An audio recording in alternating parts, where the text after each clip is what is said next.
ਸਤਿ ਸ਼੍ਰੀ ਅਕਾਲ ਜੀ। News Asia Punjabi ਦੇਖ ਰਹੇ ਹੋ ਤੁਸੀਂ ਤੇ ਮੈਂ ਹਾਂ ਕੁਲਵੰਤ ਸਿੰਘ। ਮੈਂ ਔਰ ਡਾਕਟਰ ਅਮਰ ਸਿੰਘ ਆਜ਼ਾਦ ਇੱਕ ਵਾਰ ਫੇਰ ਇੱਕ ਨਵੀਂ ਵਿਚਾਰ ਚਰਚਾ ਦੇ ਨਾਲ ਤੁਹਾਡੇ ਰੂਬਰੂ ਹੋਇਆ। ਆਪਣਾ ਡਾਕਟਰ ਆਪ ਬਣੋ ਲੜੀਵਾਰ number 48 B you know doctor episode number 48 ਦੇ ਵਿੱਚ ਅੱਜ ਅਸੀਂ ਗੱਲਬਾਤ ਕਰਾਂਗੇ ਨਰਵਸ ਸਿਸਟਮ ਦੇ ਉੱਤੇ। ਨਾੜੀ ਤੰਤਰ ਦਾ ਸਰੀਰ ਦੇ ਵਿੱਚ ਕੀ ਰੋਲ ਹੈ, ਨਾੜੀ ਤੰਤਰ ਦੇ ਨਾਲ ਕਿਹੜੇ ਅੰਗ ਜਿਹੜੇ ਨੇ ਸਰੀਰ ਦੇ ਜੁੜੇ ਹੋਏ ਨੇ, ਦਿਮਾਗ ਦਾ ਨਾੜੀ ਤੰਤਰ ਦੇ ਨਾਲ ਕੀ ਸੰਬੰਧ ਹੈ, ਨਾੜੀ ਤੰਤਰ ਦੇ ਵਿੱਚ ਜਦੋਂ ਕਿਤੇ ਕੋਈ ਮਾੜੀ ਮੋਟੀ ਵੀ ਖਰਾਬੀ ਆਉਂਦੀ ਹੈ ਤਾਂ ਕਿੱਥੇ ਅਸਰ ਪੈਂਦਾ ਸਰੀਰ ਦੇ ਵਿੱਚ, ਨਾੜੀ ਤੰਤਰ ਨੂੰ ਠੀਕ ਕਰਨ ਦੇ ਆਧੁਨਿਕ ਕੀ ਢੰਗ ਨੇ ਤੇ ਉਹਨਾਂ ਨੂੰ ਕਿਸ ਤਰੀਕੇ ਅਸੀਂ ਠੀਕ ਕਰ ਸਕਦੇ ਹਾਂ ਬਿਨਾਂ ਦਵਾਈਆਂ ਤੋਂ ਘਰ ਬੈਠੇ ਹੀ। ਤੇ ਜੇਕਰ ਕਿਤੇ ਵੱਡੀ ਪ੍ਰੋਬਲਮ ਆਵੇ, ਸਮੱਸਿਆ ਆਵੇ ਤਾਂ ਸਾਨੂੰ ਕੀ ਕਰਨਾ ਚਾਹੀਦਾ।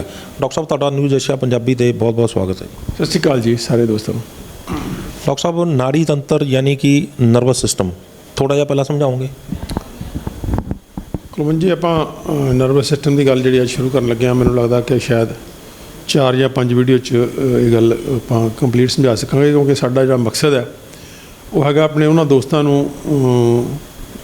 ਇਸ ਕਾਬਲ ਬਣਾਉਣਾ ਕਿ ਉਹ ਆਪਣੇ ਡਾਕਟਰ ਆਪ ਬਣ ਸਕਣ ਜਾਂ ਆਪਣੇ ਕਮਿਊਨਿਟੀ ਦੇ, ਆਪਣੇ ਮਹੱਲੇ ਦੇ, ਆਪਣੇ ਪਰਿਵਾਰ ਦੇ, ਆਪਣੇ ਪਿੰਡ ਦੇ ਵਿੱਚ ਉਹ ਹੈਲਥ ਦਾ ਇੱਕ ਬਹੁਤ ਵਧੀਆ ਉੱਤਮ ਰੋਲ ਨਿਭਾ ਸਕਣ, ਤਾਂ ਕਿ ਜਿਹੜੀ ਸਾਡੀ ਨਿਰਭਰਤਾ ਹੈ, ਜਿਸ ਕਿਸਮ ਦਾ ਸਾਡੇ ਆਲੇ ਦੁਆਲੇ ਇੱਕ ਤਾਣਾ ਬਾਣਾ ਸਿਰਜਿਆ ਜਾ ਰਿਹਾ ਜਿਹੜਾ ਕਿ ਹਾਈਲੀ ਐਕਸਪਲੋਇਟੇਟਿਵ ਹੈ, ਜਿਹੜਾ ਕਿ ਲੁੱਟ ਖਸੁੱਟ 'ਤੇ ਆਧਾਰਿਤ ਹੈ, ਜਿਹੜਾ ਕਿ ਆਰਥਿਕ ਤੌਰ 'ਤੇ ਵੀ ਲੁੱਟਦਾ ਔਰ ਗਾਈਡ ਨਹੀਂ ਕਰਦਾ ਔਰ ਕੋਈ ਟਰਾਂਸਪੇਰੈਂਸੀ ਨਹੀਂ ਹੈ ਉਹਦੇ ਅੰਦਰ। ਬਹੁਤ ਹੀ ਜਿਹੜਾ ਦੁੱਖ ਹੁੰਦਾ ਜਦੋਂ ਮਰੀਜ਼ ਆਉਂਦਾ ਉਹਨੂੰ ਊਤਪੜਾਂਗ ਕੋਈ ਦਵਾਈਆਂ ਚੱਲ ਰਹੀਆਂ ਹੁੰਦੀਆਂ ਨੇ ਅਤੇ ਪੁੱਛੀਦਾ ਤਾਂ ਵੀ ਕਿਉਂ ਖਾ ਰਹੇ ਹੋ ਫਲਾਣੀ ਦਵਾਈ, ਤਾਂ ਉਹ ਕਹਿੰਦੇ ਜੀ ਡਾਕਟਰ ਨੇ ਲਿਖੀ ਆ। ਮਤਲਬ ਇਹ ਬੜਾ ਦੁੱਖ ਹੁੰਦਾ ਕਿ ਔਰ ਕੋਈ ਦਲੀਲ ਨਹੀਂ ਹੁੰਦੀ ਉਹਦੇ 'ਚ, ਉਹ ਦਵਾਈ ਖਾਣ ਦੀ ਜਾਂ ਇੱਕ ਨਹੀਂ 2 3 4 ਦਵਾਈਆਂ ਇੱਦਾਂ ਬਿਨਾਂ ਦਲੀਲ ਤੋਂ ਪਾਈਆਂ ਹੁੰਦੀਆਂ ਨੇ। ਉਹ ਕੋਈ ਕਿਸੇ ਨੇ ਲਿਖਤੀਆਂ, ਮਰੀਜ਼ ਖਾ ਰਿਹਾ, ਨਾ ਡਾਕਟਰ ਨੂੰ ਬੰਦ ਕਰ ਰਿਹਾ ਨਾ ਮਰੀਜ਼ ਬੰਦ ਕਰ ਰਿਹਾ, ਔਰ ਉਹਦਾ ਜਿਹੜਾ ਸਾਈਡ ਇਫੈਕਟ ਨੇ ਉਹਦਾ ਨੁਕਸਾਨ ਚੱਲੀ ਜਾ ਰਿਹਾ। ਤਾਂ ਆਪਾਂ ਜਿਹੜੀ ਇਹ ਲੜੀਵਾਰ ਸ਼ੁਰੂ ਕੀਤਾ, ਆਪਾਂ ਇਸ ਮਕਸਦ ਲਈ ਕੀਤਾ ਕਿ ਆਪਾਂ ਆਪਣੇ ਸਮਾਜ ਨੂੰ, ਆਪਣੇ ਦੋਸਤਾਂ ਨੂੰ, ਆਪਣੇ ਜਿਹੜੇ ਸਾਨੂੰ ਬਹੁਤ ਪ੍ਰਿਯ ਨੇ, ਜਿਹੜੇ ਸਾਨੂੰ ਬਹੁਤ ਪਿਆਰੇ ਨੇ, ਕਿ ਉਹਨਾਂ ਨਾਲ ਜਿਹੜਾ ਇਹ ਵਰਤਾਰਾ ਵਾਪਰ ਰਿਹਾ ਕਿ ਉਹਨਾਂ ਦੀ ਆਰਥਿਕ ਲੁੱਟ ਵੀ ਹੋ ਰਹੀ ਹੈ ਔਰ ਉਹਨਾਂ ਨੂੰ ਜਿਹੜੀ ਆਪਣੀ ਸਿਹਤ ਦੀ ਜਿਹੜਾ ਕਿ ਉਹਨਾਂ ਦਾ ਮੂਲ ਅਧਿਕਾਰ ਹੈ, ਕਿਉਂਕਿ ਸਰੀਰ ਮੇਰਾ, ਮੈਨੂੰ ਮੂਲ ਅਧਿਕਾਰ ਹੈ ਕਿ ਮੈਨੂੰ ਆਪਣੇ ਸਰੀਰ ਬਾਰੇ ਨੌਲੇਜ ਹੋਣੀ ਚਾਹੀਦੀ ਹੈ। ਮੈਨੂੰ ਮੂਲ ਅਧਿਕਾਰ ਹੈ ਕਿ ਮੈਂ ਆਪਣੇ ਸਰੀਰ ਨੂੰ ਕਿਵੇਂ ਠੀਕ ਰੱਖਣਾ, ਉਹ ਮੇਰਾ ਰਾਈਟ ਹੈ। ਕਿਸੇ ਨੂੰ ਮੇਰੇ ਉੱਪਰ ਬਿਨਾਂ ਮੇਰੀ ਮਰਜ਼ੀ ਦੇ, ਬਿਨਾਂ ਮੇਰੇ ਗਿਆਨ ਦੇ, ਬਿਨਾਂ ਮੇਰੀ ਚੇਤਨਾ ਦੇ ਮੇਰੇ ਉੱਪਰ ਕੋਈ ਐਸਾ ਇਲਾਜ ਠੋਸਣ ਦੀ ਜਿਹੜੀ ਕੋਈ ਹੱਕ ਨਹੀਂ ਹੋਣਾ ਚਾਹੀਦਾ ਜਿਹੜਾ ਮੈਨੂੰ ਨੁਕਸਾਨ ਕਰ ਸਕਦਾ ਹੋਵੇ ਜਾਂ ਮੇਰੀ ਆਰਥਿਕ ਤੌਰ 'ਤੇ ਲੁੱਟ ਕਰਦਾ ਹੋਵੇ। ਤਾਂ ਇਹ ਵਰਤਾਰਾ ਜਿਹੜਾ ਸਮਾਜ 'ਚ ਇੰਨਾ ਜ਼ਿਆਦਾ ਹੋ ਰਿਹਾ, ਜਿਸ ਕਰਕੇ ਆਪਾਂ ਲੜੀਵਾਰ ਸ਼ੁਰੂ ਕੀਤਾ ਅਤੇ ਆਪਾਂ ਇਸ ਨਰਵਸ ਸਿਸਟਮ ਦੀ ਜਿਹੜਾ ਸੰਵਾਦ ਹੈ, ਗੱਲਬਾਤ ਹੈ, ਸ਼ਾਇਦ ਆਪਾਂ 4 ਜਾਂ 5 ਵੀਡੀਓ 'ਚ ਕੰਪਲੀਟ ਕਰਾਂਗੇ ਹੌਲੀ, ਕਿਉਂਕਿ ਨਰਵਸ ਸਿਸਟਮ ਬਹੁਤ ਹੀ ਜਿਹਨੂੰ ਕਹਿੰਦੇ ਆ, ਜਿਹਨੂੰ ਆਪਾਂ ਹੋਲਿਸਟਿਕ ਕਹਿੰਦੇ ਹਾਂ, ਤਾਂ ਹੋਲਿਸਟਿਕ ਦੇ ਵਿੱਚ ਨਰਵਸ ਸਿਸਟਮ ਹੀ ਸਾਰਾ ਕੰਟਰੋਲ ਕਰਦਾ। ਨਰਵਸ ਸਿਸਟਮ ਦੇ ਕੰਟਰੋਲ ਕਹਿ ਲਓ, ਜਾਂ ਕੰਟਰੋਲ ਸ਼ਾਇਦ ਲਫ਼ਜ਼ ਜਿਹੜੀ ਨਹੀਂ ਭਾਸ਼ਾ ਹੁੰਦੀ ਕਈ ਵਾਰੀ ਬੜੀ ਧੋਖਾ ਦੇ ਜਾਂਦੀ ਹੈ। ਕੰਟਰੋਲ ਨਹੀਂ ਹੈ, ਉਹ ਹੋਲ ਦੇ ਵਿੱਚ ਨਰਵਸ ਸਿਸਟਮ ਦਾ ਇੱਕ ਰੋਲ ਹੈ ਕੋਆਰਡੀਨੇਸ਼ਨ ਦਾ, ਕਿ ਉਹਨੇ ਸਾਰੇ ਅੰਗਾਂ ਨੂੰ ਇਕੱਲੇ ਅੰਗ ਨੂੰ ਦਾ ਤਾਲਮੇਲ ਬਿਠਾਉਣਾ ਅਤੇ ਬਾਡੀ ਨੂੰ ਐਜ਼ ਏ ਹੋਲ ਕੰਮ ਕਰਾਉਣਾ, ਉਹਨੂੰ ਇੱਕ ਉਸ ਢੰਗ ਨਾਲ ਫੰਕਸ਼ਨ ਕਰਨਾ ਜਿਸ ਢੰਗ ਨਾਲ ਕੁਦਰਤ ਨੇ, ਪਰਮਾਤਮਾ ਨੇ ਉਹਨੂੰ ਰਚਿਆ। ਉਹਦੇ ਅੰਦਰ ਨਰਵਸ ਸਿਸਟਮ ਦੇ ਅੰਦਰ ਜੇ ਆਪਾਂ ਦੇਖੀਏ, ਜੇ ਆਪਾਂ ਸਟਰਕਚਰ ਦੇ ਤੌਰ 'ਤੇ ਦੇਖੀਏ, ਢਾਂਚੇ ਦੇ ਤੌਰ 'ਤੇ ਦੇਖੀਏ, ਐਨਾਟਮੀ ਦੇ ਤੌਰ 'ਤੇ ਦੇਖੀਏ, ਤਾਂ ਉਹਦੇ ਅੰਦਰ ਸੈਂਟਰਲ ਨਰਵਸ ਸਿਸਟਮ ਕਿਹਾ ਜਾਂਦਾ, ਇੱਕ ਕੇਂਦਰ 'ਚ, ਉਹਨੂੰ ਸੈਂਟਰਲ ਨਰਵਸ ਸਿਸਟਮ ਕਹਿੰਦੇ। ਇੱਕ ਪੈਰੀਫਰਲ ਨਰਵਸ ਸਿਸਟਮ ਹੈ, ਯਾਨੀ ਕਿ ਸੈਂਟਰਲ ਨਰਵਸ ਸਿਸਟਮ ਦਿਮਾਗ ਹੈ, ਉੱਥੋਂ ਸੁਖਮਨਾ ਨਾੜੀ ਜਾਂ ਸਪਾਈਨਲ ਕਾਰਡ ਨਿਕਲਦੀ ਜਿਹੜੀ ਉਹ ਥੱਲੇ ਤੱਕ ਜਾਂਦੀ ਹੈ, ਇਹ ਸੈਂਟਰਲ ਨਰਵਸ ਸਿਸਟਮ ਹੈ।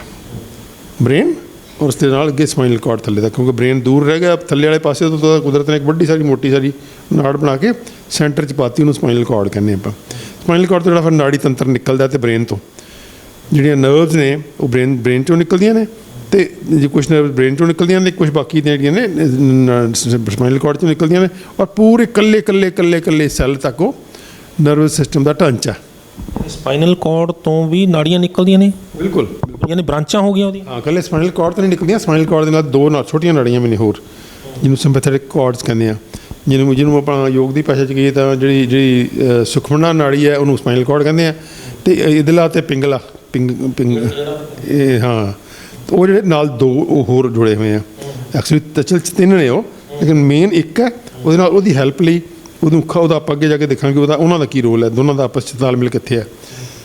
ਤਾਂ ਉਹ ਜਿਹੜੇ ਸਿੰਪੈਥੈਟਿਕ ਕਾਰਡਸ ਨੇ, ਸਿੰਪੈਥੈਟਿਕ ਕਾਰਡਸ ਕਹਿੰਦੇ ਉਹਨਾਂ ਨੂੰ, ਜਿਹੜੀ ਸਪਾਈਨਲ ਕਾਰਡ ਹੈ ਇਹ ਓਵਰਆਲ ਕੰਟਰੋਲ ਹੈ, ਥੱਲੇ ਬ੍ਰੇਨ ਨਾਲ ਬ੍ਰੇਨ ਨਾਲ ਕਨੈਕਟਡ ਹੈ, ਥੱਲੇ ਉਹ ਨਾੜੀ ਤੰਤਰ ਨਾਲ ਹਰ ਸੈੱਲ ਨਾਲ ਕਨੈਕਟਡ ਹੈ। ਤੁਹਾਨੂੰ ਰੀੜ੍ਹ ਦੀ ਹੱਡੀ ਤੇ ਸਪਾਈਨਲ ਕਾਰਡ ਅਕਸਰ ਕਹਿਣ ਦੇ ਵਿੱਚ ਇੱਕੋ ਜਿਹੀ ਆ ਜਾਂਦੀ ਹੈ ਕਿ ਰੀੜ੍ਹ ਦੀ ਹੱਡੀ ਤੇ ਸਪਾਈਨਲ ਕਾਰਡ ਅੱਡ-ਅੱਡ ਚੀਜ਼ਾਂ ਨੇ। ਰੀੜ੍ਹ ਦੀ ਹੱਡੀ ਉਹਦਾ ਘਰ ਹੈ ਨਾ, ਰੀੜ੍ਹ ਦੀ ਹੱਡੀ ਤਾਂ ਉਹ ਢਾਂਚਾ ਹੋ ਗਿਆ ਜਿਹੜਾ ਹੱਡੀਆਂ ਨੇ ਬਣਾਇਆ, ਉਹਦੇ ਵਿੱਚ ਸਪਾਈਨਲ ਕਾਰਡ ਹੈ। ਨਹੀਂ, ਰੀੜ੍ਹ ਦੀ ਹੱਡੀ ਦੇ ਵਿੱਚੋਂ ਸਪਾਈਨਲ ਕਾਰਡ ਨਿਕਲਦਾ। ਬਿਲਕੁਲ ਬਿਲਕੁਲ, ਰੀੜ੍ਹ ਦੀ ਹੱਡੀ ਜਿਹੜੀ ਹੈ ਮਣਕਿਆਂ ਦੀ ਬਣੀ ਹੋਈ ਹੈ, ਜਿਹਨੂੰ ਆਪਾਂ ਮਣਕੇ ਕਹਿੰਦੇ ਆ, ਗਰਦਨ 'ਚ ਨੇ, ਫਿਰ ਉਹ ਚੈਸਟ ਵਾਲੇ ਪਾਰਟਸ ਨੇ, ਫਿਰ ਲੰਬਰ ਰੀਜਨ 'ਚ, ਸੇਕਰਮ 'ਚ ਨੇ, ਕੋਕਸ ਨੇ, 4 ਹਿੱਸੇ ਉਹਦੇ।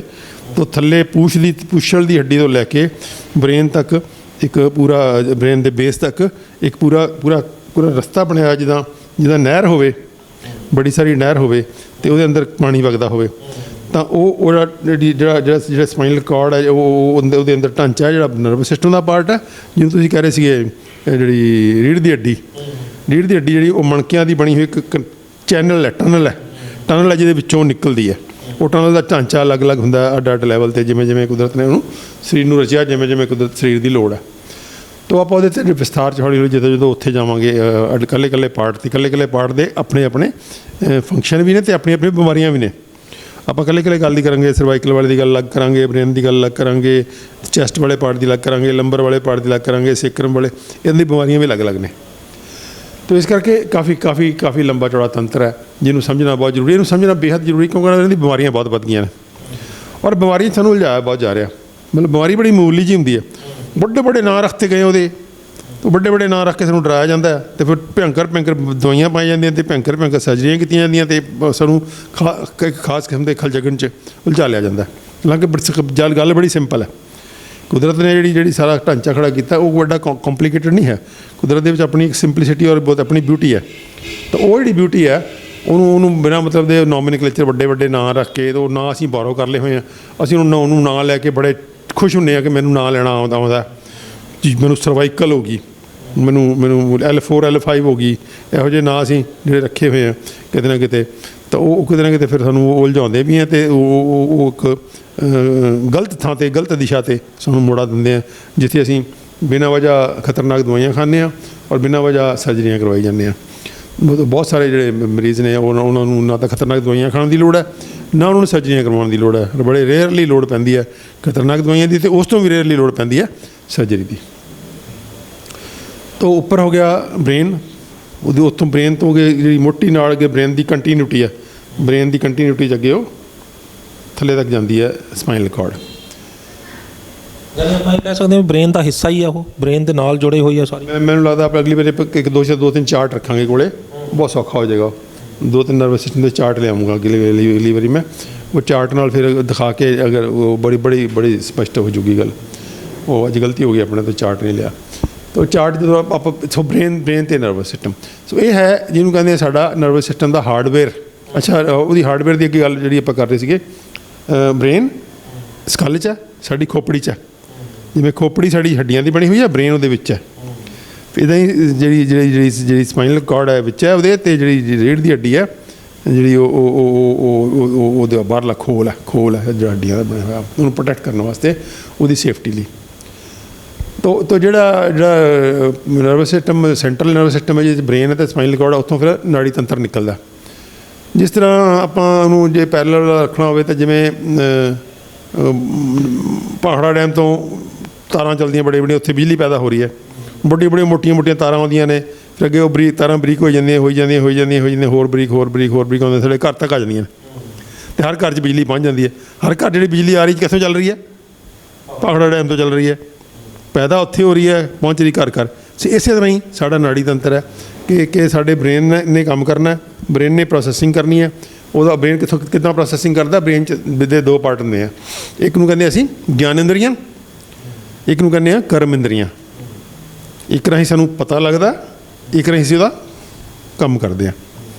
ਤਾਂ ਗਿਆਨ ਇੰਦਰੀਆਂ ਕਿਹੜੀਆਂ ਨੇ? ਅੱਖਾਂ ਸਾਡੀਆਂ ਗਿਆਨ ਇੰਦਰੀਆਂ ਨੇ, ਕੰਨ ਸਾਡੀ ਗਿਆਨ ਇੰਦਰੀ ਹੈ, ਨੱਕ ਸਾਡੀ ਗਿਆਨ ਇੰਦਰੀ, ਸੁੰਘਣ ਸ਼ਕਤੀ ਹੈ, ਜੀਭ ਸਾਡੀ ਟੇਸਟ ਦੀ ਗਿਆਨ ਇੰਦਰੀ ਹੈ, ਚਮੜੀ ਸਾਡੀ ਜਿਹੜੀ ਹੈ ਉਹ ਮਹਿਸੂਸ ਕਰਨ ਦੀ, ਪ੍ਰੈਸ਼ਰ, ਕਈ ਕੁਝ ਗਰਮ ਠੰਡਾ, ਕਈ ਕੁਛ ਹੁੰਦਾ, ਕੱਲਾ ਉਹਦੇ 'ਚ ਟੱਚ ਨਹੀਂ ਹੁੰਦਾ, ਟੱਚ ਹੁੰਦਾ ਹੈ, ਪ੍ਰੈਸ਼ਰ ਹੁੰਦਾ ਹੈ, ਗਰਮ ਹੁੰਦਾ ਹੈ, ਠੰਡਾ ਹੁੰਦਾ ਹੈ, ਜਲਨ ਹੁੰਦੀ ਹੈ, ਕਈ ਕਿਸਮ ਦੀ ਫੀਲਿੰਗ ਦੀ ਆਪਾਂ ਨੂੰ ਪਤਾ ਲੱਗ ਜਾਂਦਾ ਨੇ। ਵੀ ਮੇਰੇ ਸਰੀਰ ਤੇ ਕੀ ਚੱਲ ਰਿਹਾ, ਮੇਰੇ ਪੈਰ ਤੇ ਅਗਰ ਕੀੜੀ ਚੱਲਦੀ ਹੈ ਤਾਂ ਮੇਰੇ ਬ੍ਰੇਨ ਨੂੰ ਪਤਾ ਲੱਗ ਜਾਂਦਾ ਵੀ ਕੀੜੀ ਆ ਉੱਥੇ। ਤਾਂ ਉਹ ਕਿਤੇ ਨਾ ਕਿਤੇ ਜਿਹੜਾ ਇੱਦਾਂ ਦਾ ਸਿਸਟਮ ਕਿ ਨਾੜੀ ਜਿਹੜੀ ਸਕਿਨ ਦਾ ਸਿਸਟਮ ਦਾ ਬੜਾ ਸੈਂਸਿਟਿਵ ਹੁੰਦਾ, ਬਹੁਤ ਤੁਹਾਨੂੰ ਈਵਨ ਸੁੱਤੇ ਪੈ ਨੂੰ ਵੀ ਤੁਹਾਨੂੰ ਜੇਕਰ ਮੱਛਰ ਲੜਦਾ ਤਾਂ ਤੁਹਾਨੂੰ ਜਾਗ ਆ ਜਾਂਦੀ ਹੈ ਵੀ ਮੱਛਰ ਲੜ ਗਿਆ ਮੈਨੂੰ। ਤਾਂ ਇਹ ਜਿਹੜਾ ਸਾਰਾ ਇਹ ਗਿਆਨ ਇੰਦਰੀਆਂ ਨੇ ਸਾਡੀਆਂ। ਫਿਰ ਅਕਸ਼ਰ ਜਿਹੜੀ ਕਰਮ ਇੰਦਰੀਆਂ ਨੇ ਸਾਡੀਆਂ, ਕਰਮ ਇੰਦਰੀਆਂ ਕੀ ਨੇ? ਮੈਂ ਹੱਥਾਂ ਨਾਲ ਕੰਮ ਕਰ ਰਿਹਾ, ਪੈਰਾਂ ਨਾਲ ਤੁਰ ਰਿਹਾ, ਮੇਰਾ ਸਰੀਰ ਦੇ ਅੰਦਰ ਮੇਰਾ ਹਾਰਟ ਚੱਲ ਰਿਹਾ, ਮੇਰਾ ਸਾਹ ਚੱਲ ਰਿਹਾ, ਮੇਰੇ ਅੰਦਰ ਰਸ ਪੈਦਾ ਹੋ ਰਹੇ ਆ, ਮੇਰੇ ਅੰਦਰ ਲੱਖਾਂ ਹਜ਼ਾਰਾਂ ਐਕਟੀਵਿਟੀਜ਼ ਹੋ ਰਹੀਆਂ ਜਿਹੜੀਆਂ ਜਿਹੜਾ ਕਿ ਮੇਰੇ ਸਰੀਰ ਨੂੰ ਚਲਾ ਰਹੀਆਂ ਨੇ। ਉਹ ਸਾਰਾ ਕਰਮ ਹੋ ਰਿਹਾ। ਗਿਆਨ ਇੰਦਰੀਆਂ ਤੋਂ ਮੈਂ ਕੁਛ ਇਨਫੋਰਮੇਸ਼ਨ ਲੈ ਰਿਹਾ, ਕਰਮ ਇੰਦਰੀਆਂ ਰਾਹੀਂ ਮੇਰਾ ਸਰੀਰ ਚਲਾਇਆ ਜਾ ਰਿਹਾ। ਠੀਕ ਹੈ। ਤਾਂ ਇਹ ਹੋ ਗਿਆ ਮੋਟਾ ਕਿ ਦੋ ਹਿੱਸੇ ਨੇ। ਅਸੀਂ ਇਨਫੋਰਮੇਸ਼ਨ ਲੈਂਦੇ ਹਾਂ, ਫਿਰ ਉਹਦੇ ਤੇ ਆਧਾਰ ਤੋਂ ਫਿਰ ਇਨਫੋਰਮੇਸ਼ਨ ਲੈ ਕੇ ਫਿਰ ਉਹ ਕਿੱਥੇ ਪ੍ਰੋਸੈਸ ਹੁੰਦੀ ਹੈ? ਇੱਥੇ ਪ੍ਰੋਸੈਸ ਹੁੰਦੀ ਹੈ। ਹੁਣ ਪ੍ਰੋਸੈਸਿੰਗ ਦਾ ਵੀ ਥੋੜ੍ਹਾ ਜਿਹਾ ਆਪਾਂ ਰੈਫਰੈਂਸ ਦੇ ਦਈਏ। ਬੜਾ ਕਮਾਲ ਦਾ ਸਿਸਟਮ ਹੈ ਪ੍ਰੋਸੈਸਿੰਗ ਦਾ, ਕਿਉਂਕਿ ਪ੍ਰੋਸੈਸਿੰਗ ਦੇ ਚੱਕਰ 'ਚ ਉਲਝਦੇ ਬਹੁਤ ਆਪਾਂ। ਜਦੋਂ ਅਸੀਂ ਕੋਈ ਇਨਫੋਰਮੇਸ਼ਨ ਲੈ ਲਈ, ਸਾਡੇ ਅੰਦਰ ਅਸੀਂ ਕੁਝ ਦੇਖਿਆ, ਕੁਝ ਸੁਣਿਆ, ਕੁਝ ਸੁੰਘਿਆ, ਕੁਝ ਸਵਾਦ ਲਿੱਤਾ, ਜਾਂ ਕਿਸੇ ਚੀਜ਼ ਨੂੰ ਟੱਚ ਕੀਤਾ, ਜਾਂ ਉਹਨੂੰ ਚਮੜੀ ਰਾਹੀਂ ਆਇਆ ਸਾਡੇ। ਹੁਣ ਉਹ ਜਿਹੜਾ ਇਨਫੋਰਮੇਸ਼ਨ ਹੈ ਸਾਡੇ ਬ੍ਰੇਨ 'ਚ ਜਾ ਕੇ ਪਹਿਲਾਂ ਪ੍ਰੋਸੈਸ ਹੋਏਗੀ, ਕੁਇਕਲੀ ਪ੍ਰੋਸੈਸ ਹੋਏਗੀ। ਉਹਦੀ ਇੰਟਰਪ੍ਰੀਟੇਸ਼ਨ ਹੋਏਗੀ ਕਿ ਕੀ ਹੈ। ਫਿਰ ਬ੍ਰੇਨ 'ਚ ਉਹਦਾ ਪ੍ਰੋਸੈਸਿੰਗ ਹੋਏਗੀ ਕਿ ਇਹ ਜੋ ਹੈਗਾ ਉਹਦਾ ਤੁਸੀਂ ਰਿਸਪੌਂਸ ਤੁਸੀਂ ਕੀ ਕਰਨਾ ਹੈ। ਠੀਕ ਹੈ ਨਾ। ਮਤਲਬ ਮੇਰੇ ਸਾਹਮਣੇ ਖਾਣਾ ਪਰੋਸਿਆ ਗਿਆ, ਮੇਰੀਆਂ ਅੱਖਾਂ ਨੇ ਦੇਖ ਲਿਆ, ਮੇਰੇ ਨੱਕ ਨੇ ਸੁੰਘ ਲਿਆ ਕਿ ਖਾਣੇ ਦੀ ਖੁਸ਼ਬੂ ਆ ਗਈ, ਮੈਂ ਥੋੜ੍ਹਾ ਜਿਹਾ ਟੇਸਟ ਵੀ ਕਰ ਲਿਆ। ਠੀਕ ਹੈ। ਮੇਰੇ ਹੱਥ ਜਾਊਂਗਾ ਤਾਂ ਮੇਰਾ ਟੱਚ ਵੀ ਆ ਗਿਆ, ਉਹਦੇ 'ਚ ਮੈਂ ਬੁਰਕੀ ਲਾਊਂਗਾ। ਸਾਰੀ ਇਨਫੋਰਮੇਸ਼ਨ ਮੇਰੇ 'ਚ ਆ ਗਈ ਨਾ। ਹੁਣ ਮੇਰੀ ਬਾਡੀ ਉਹਦਾ ਰਿਸਪੌਂਸ ਕੀ ਕਰੇਗੀ?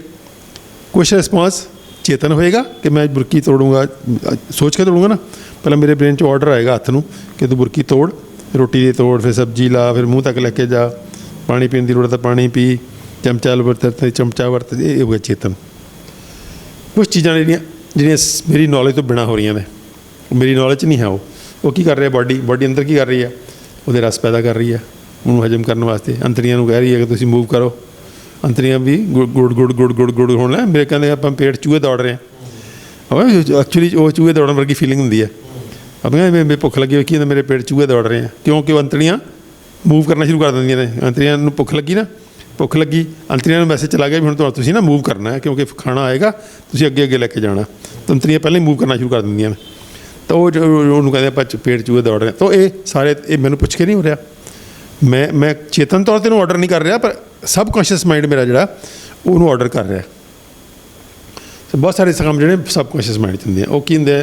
ਜਿਵੇਂ ਸਾਹ ਚੱਲ ਰਿਹਾ, ਮੈਂ ਸੋ ਗਿਆ, ਮੈਂ ਤਾਂ ਸੋ ਗਿਆ, ਮੇਰਾ ਚੇਤਨ ਮਨ ਤਾਂ ਸੋ ਗਿਆ, ਲੇਕਿਨ ਫਿਰ ਮੇਰਾ ਸਾਹ ਤਾਂ ਚੱਲ ਰਿਹਾ, ਮੇਰਾ ਹਾਰਟ ਵੀ ਚੱਲ ਰਿਹਾ, ਮੇਰੇ ਅੰਦਰ ਲੱਖਾਂ ਹਜ਼ਾਰਾਂ ਐਕਟੀਵਿਟੀ ਚੱਲ ਰਹੀਆਂ ਨੇ। ਇਕੱਲਾ ਸਾਹ ਤੇ ਹਾਰਟ ਨਹੀਂ ਚੱਲ ਰਿਹਾ, ਮੇਰੇ ਅੰਦਰ ਖਾਣਾ ਹਜਮ ਹੋ ਰਿਹਾ ਹੈ, ਮੇਰੇ ਅੰਦਰ ਰਸ ਬਣ ਰਹੇ ਹੈ, ਮੇਰੇ ਅੰਦਰ ਮੇਰਾ ਇਕੱਲਾ ਸੈੱਲ ਲਿਵਿੰਗ ਹੈ, ਉਹਦੇ ਅੰਦਰ ਸੈਂਕੜੇ ਹਜ਼ਾਰਾਂ ਐਕਟੀਵਿਟੀਜ਼ ਹੋ ਰਹੀਆਂ ਨੇ। ਉਹ ਚੱਲਦੀਆਂ ਰਹਿੰਦੀਆਂ, ਬੰਦ ਥੋੜ੍ਹਾ ਹੋ ਜਾਂਦੀਆਂ। ਜੇ ਬੰਦ ਹੋ ਜਾਂਦਾ ਬੰਦਾ ਮਰ ਜਾਏ ਸੁੱਤਾ ਪਿਆ, ਬੰਦ ਤਾਂ ਹੋ ਨਹੀਂ ਸਕਦੀਆਂ ਉਹ। ਸੋ ਇਹਦਾ ਮਤਲਬ ਇਹ ਹੋਇਆ ਕਿ ਮੇਰੇ ਮਨ ਦੇ ਕਈ ਹਿੱਸੇ ਨੇ, ਕਈ ਪਰਤਾਂ ਨੇ, ਕਈ ਤਹਿਆਂ ਨੇ।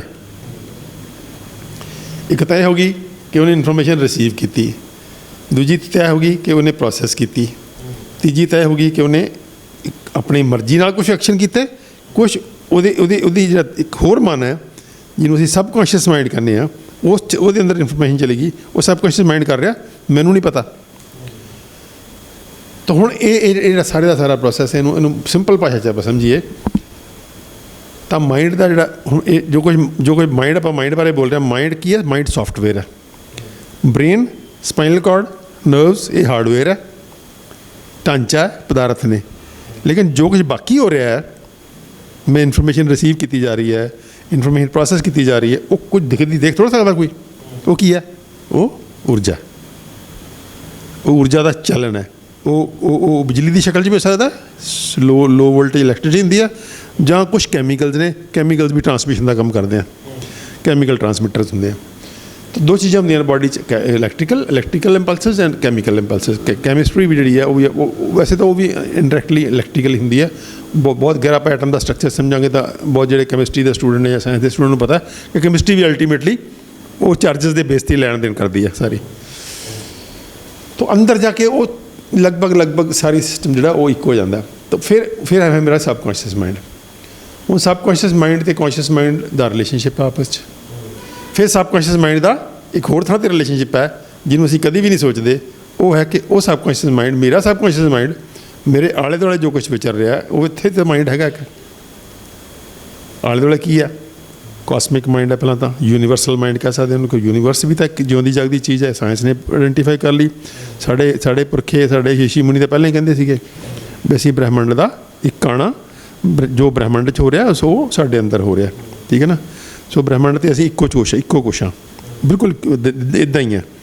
ਤਾਂ ਜੋ ਬ੍ਰਹਿਮੰਡ ਦਾ ਮਨ ਹੈ, ਕਾਸਮਿਕ ਮਾਈਂਡ ਹੈ, ਯੂਨੀਵਰਸਲ ਮਾਈਂਡ ਹੈ, ਉਹਦਾ ਪਾਰਟ ਹੀ ਮੇਰਾ ਸਬਕੌਂਸ਼ੀਅਸ ਮਾਈਂਡ ਹੈ। ਇਹਦਾ ਮਤਲਬ ਮੈਂ ਕਨੈਕਟਡ ਹਾਂ ਕਾਸਮਿਕ ਮਾਈਂਡ ਨਾਲ, ਸਿੱਧਾ ਵੀ ਕਨੈਕਟਡ ਹਾਂ। ਮੇਰੇ ਆਲੇ ਦੁਆਲੇ ਜੋ ਕੁਝ ਵਾਪਰ ਰਿਹਾ, ਸਪੋਜ਼ ਸਮਾਜ ਹੈ, ਮੇਰਾ ਪਰਿਵਾਰ ਹੈ। ਗੁਰੂ ਗੋਬਿੰਦ ਸਿੰਘ ਸਾਹਿਬ ਨੇ 5 ਪਿਆਰਿਆਂ ਨੂੰ ਪਾਵਰ ਦੇ ਦਿੱਤੀ, ਇਹ ਕਹਿ ਕੇ ਵੀ ਤੁਸੀਂ ਜੋ ਕਹੋਗੇ ਉਹ ਮੇਰੇ 'ਤੇ ਵੀ ਲਾਗੂ ਹੋਊਗਾ। ਕਿਉਂ ਦਿੱਤੀ ਗੁਰੂ ਗੋਬਿੰਦ ਸਿੰਘ? ਕਿੰਨੀ ਇੱਕ ਸਾਇੰਟੀਫਿਕ ਸੋਚ ਹੈ ਕਿ ਜਿਹੜੇ 5 ਬੰਦੇ ਸੋਚਣਗੇ ਉਹ ਇੱਕ ਬੰਦੇ ਦੇ ਸੋਚਣ ਨਾਲੋਂ ਜ਼ਿਆਦਾ ਸਿਆਣਾ ਹੋਏਗਾ, ਜ਼ਿਆਦਾ ਸਿਆਣਪ ਹੋਏਗੀ, ਉਹਦੇ 'ਚ ਜ਼ਿਆਦਾ ਬੈਲੈਂਸ ਹੋਏਗਾ। ਸੋ ਇੱਦਾਂ ਹੀ ਸਾਇੰਟੀਫਿਕ ਗੱਲ ਹੈ ਕਿ ਜੇ ਮੇਰੇ ਆਲੇ ਦੁਆਲੇ 5-10 ਬੰਦੇ ਹੈ ਜਿਹੜੀ ਇਹਨਾਂ ਦਾ ਕਲੈਕਟਿਵ ਮਾਈਂਡ ਹੈ ਉਹ ਮੇਰੇ ਇਕੱਲੇ ਇੰਡੀਵਿਜੂਅਲ ਮਾਈਂਡ ਨਾਲੋਂ ਜ਼ਿਆਦਾ ਸੁਲਝਿਆ ਹੋਇਆ, ਜ਼ਿਆਦਾ ਸਿਆਣਾ, ਕਿਉਂਕਿ ਕਲੈਕਟਿਵ ਹੋ ਗਿਆ। 5 ਰਲ ਗਏ, 10 ਰਲ ਗਏ, 11 ਰਲ ਗਏ, ਉਸ ਤੋਂ ਵੱਡਾ ਸਮਾਜ ਹੋ ਗਿਆ। ਮੇਰਾ ਪਿੰਡ ਹੋ ਗਿਆ, ਮੇਰਾ ਮਹੱਲਾ ਹੋ ਗਿਆ, ਮੇਰਾ ਸ਼ਹਿਰ ਹੋ ਗਿਆ, ਮੇਰਾ ਜ਼ਿਲ੍ਹਾ ਹੋ ਗਿਆ, ਸਟੇਟ ਹੋ ਗਈ, ਦੇਸ਼ ਹੋ ਗਿਆ, ਮਨੁੱਖਤਾ ਹੋ ਗਈ, ਅਤੇ ਮਨੁੱਖਤਾ ਤੋਂ ਬਾਅਦ ਕੁਦਰਤ ਦਾ ਵਰਤਾਰਾ ਹੋ ਗਿਆ ਸਾਰਾ। ਕੁਦਰਤ ਦਾ ਆਪਣਾ ਇੱਕ ਮਾਈਂਡ ਹੈ। ਜਿੱਦਾਂ ਅੰਗਰੇਜ਼ਾਂ ਦਾ ਜਿਹੜਾ ਇਨਸਾਫ ਦਾ ਸਿਸਟਮ ਦਾ ਸੀ, ਜੂਰੀ ਹੁੰਦੀ ਸੀ ਉਹਨਾਂ ਦੀ 3 ਬੰਦੇ 4 ਬੰਦੇ, ਜਾਂ ਇਸ ਤਰ੍ਹਾਂ ਖੰਡਪੀਠ ਬਣਦੀ ਇਹਨਾਂ ਦੀ ਜੱਜਾਂ ਦੀ। ਬਿਲਕੁਲ ਜਿਹੜਾ ਪੈਨਲ ਜੱਜਾਂ ਦਾ ਪੈਨਲ ਬਣਾਉਣ ਦਾ ਵੀ ਇਹੀ ਮਕਸਦ ਹੁੰਦਾ ਕਿ ਜਿਹੜਾ ਇੱਕ ਵਿਅਕਤੀ ਦੀ ਵਿਜ਼ਡਮ ਹੈ ਉਹ ਕਲੈਕਟਿਵ ਵਿਜ਼ਡਮ ਤੋਂ ਥੱਲੇ ਹੋਣੀ ਚਾਹੀਦੀ ਹੈ। ਤਾਂ ਇਹਦਾ ਮਤਲਬ ਹੈ ਮਾਈਂਡ ਕੋਈ ਵੱਖਰੀ ਚੀਜ਼ ਨਹੀਂ ਹੈ, ਠੀਕ ਹੈ। ਮੇਰਾ ਮਾਈਂਡ ਵੱਖਰੀ ਚੀਜ਼ ਹੋ ਸਕਦਾ ਕਿਉਂਕਿ ਮੇਰਾ ਹਾਰਡਵੇਅਰ ਜਿਹੜਾ ਥੋੜ੍ਹਾ ਵੱਖਰਾ ਦਿਖਦਾ, ਲੇਕਿਨ ਜਿਹੜਾ ਉਹਦੇ ਅੰਦਰ ਦੀ ਜੋ ਸੌਫਟਵੇਅਰ ਹੈ, ਜੋ ਇਨਫੋਰਮੇਸ਼ਨ ਹੈ, ਜੋ ਪ੍ਰੋਸੈਸਿੰਗ ਚੱਲ ਰਹੀ ਹੈ, ਉਹੀ ਪ੍ਰੋਸੈਸਿੰਗ ਦੂਸਰੇ ਹਾਰਡਵੇਅਰ 'ਚ ਵੀ ਚੱਲ ਰਹੀ ਹੈ। ਉਹੀ ਜਿਵੇਂ ਆਪਾਂ ਕੰਪਿਊਟਰ ਨਹੀਂ ਇੰਟਰਲਿੰਕ ਕਰ ਦਿੰਦੇ, ਅੱਜ ਕੱਲ੍ਹ ਨੈਟਵਰਕਿੰਗ ਕਹਿੰਦੇ ਆਪਾਂ, ਉਹ ਬਿਲਕੁਲ ਇੱਕ ਸਾਰਾ ਕੁਝ ਜੋ ਕੁਝ ਕੰਪਿਊਟਰ 'ਚ ਆ ਰਿਹਾ ਇਹ ਸਾਰਾ ਕਾਪੀ ਕਿੱਥੋਂ ਕੀਤਾ ਜਾ ਰਿਹਾ? ਹਿਊਮਨ ਬਾਡੀ ਪਲੱਸ ਕਾਸਮਿਕ ਚੇਤਨਾ ਤੋਂ। ਕਿ ਕਾਸਮੋਸ 'ਚ ਊਰਜਾ ਕਿੱਦਾਂ ਕੋਆਰਡੀਨੇਟ ਤਾਲਮੇਲ ਕਰਦੀ ਹੈ, ਉੱਦਾਂ ਹਿਊਮਨ ਬਾਡੀ ਕਿੱਦਾਂ ਕਰਦੀ ਹੈ। ਅੱਗੇ ਹਿਊਮਨ ਬਾਡੀ ਦੀ ਅੱਗੇ ਰੈਪਲੀਕੇਸ਼ਨ ਬਣਾਈ ਜਾ ਰਹੀ ਹੈ, ਉਹਦਾ ਪੈਰਲਲ ਹੈ। ਸੋ ਜਿੱਦਾਂ ਕੰਪਿਊਟਰ ਦੀ ਨੈਟਵਰਕਿੰਗ ਕਰਦੇ ਹਾਂ, ਇੱਦਾਂ ਹੀ ਸਾਡੀ ਨੈਟਵਰਕਿੰਗ ਹੈ। ਤਾਂ ਉਹ ਨੈਟਵਰਕਿੰਗ ਜਿਹੜੀ ਉਹ ਸਾਂਝੀ ਹੈ, ਇਨਫੋਰਮੇਸ਼ਨ ਸਾਂਝੀ ਹੈ। ਉਹ ਕਾਸਮਿਕ ਮਾਈਂਡ ਕਿਉਂਕਿ ਇੱਕੋ ਹੈ, ਯੂਨੀਵਰਸਲ ਮਾਈਂਡ ਇੱਕੋ ਹੈ, ਇੱਕੋ ਜਿਹਾ ਉਹ। ਅੱਗੇ ਨੇਚਰ ਇੱਕੋ ਜਿਹੀ ਹੈ, ਉਹੀ ਨੇਚਰ ਮੈਨੂੰ ਪਾਲ ਰਹੀ ਹੋਈ, ਤੁਹਾਨੂੰ ਪਾਲ ਰਹੀ ਹੋਈ, ਸਾਰਿਆਂ ਨੂੰ ਪਾਲ ਰਹੀ ਹੈ, ਤਾਂ ਸਭ ਕੁਝ ਇੱਕੋ ਜਿਹਾ ਹੀ ਆ, ਠੀਕ ਹੈ। ਤਾਂ ਇੱਕੋ ਸਿਮਿਲਰਿਟੀਜ਼ ਹੋਣਗੀਆਂ, ਕੁਛ ਮੇਰੀਆਂ ਇੰਡੀਵਿਜੂਅਲ ਗੱਲਾਂ ਵੀ ਹੋਣਗੀਆਂ, ਕਿਉਂਕਿ ਮੈਨੂੰ ਪਰਮਾਤਮਾ ਨੇ ਇੱਦਾਂ ਬਣਾਇਆ, ਹਰ ਵਿਅਕਤੀ ਨੂੰ ਪਰਮਾਤਮਾ ਨੇ ਇੱਦਾਂ ਬਣਾਇਆ ਕਿ ਉਹਦੀ ਆਪਣੀ ਇੱਕ ਆਈਡੈਂਟੀਟੀ ਹੈ, ਉਹਦੀ ਆਪਣੀ ਇੱਕ ਇੰਡੀਵਿਜੂਅਲਿਟੀ ਹੈ, ਉਹਦੀ ਆਪਣਾ ਇੱਕ ਹੋਂਦ ਹੈ, ਉਹਦੀ ਆਪਣੀ ਇੱਕ ਪਰਸਨੈਲਿਟੀ ਹੈ।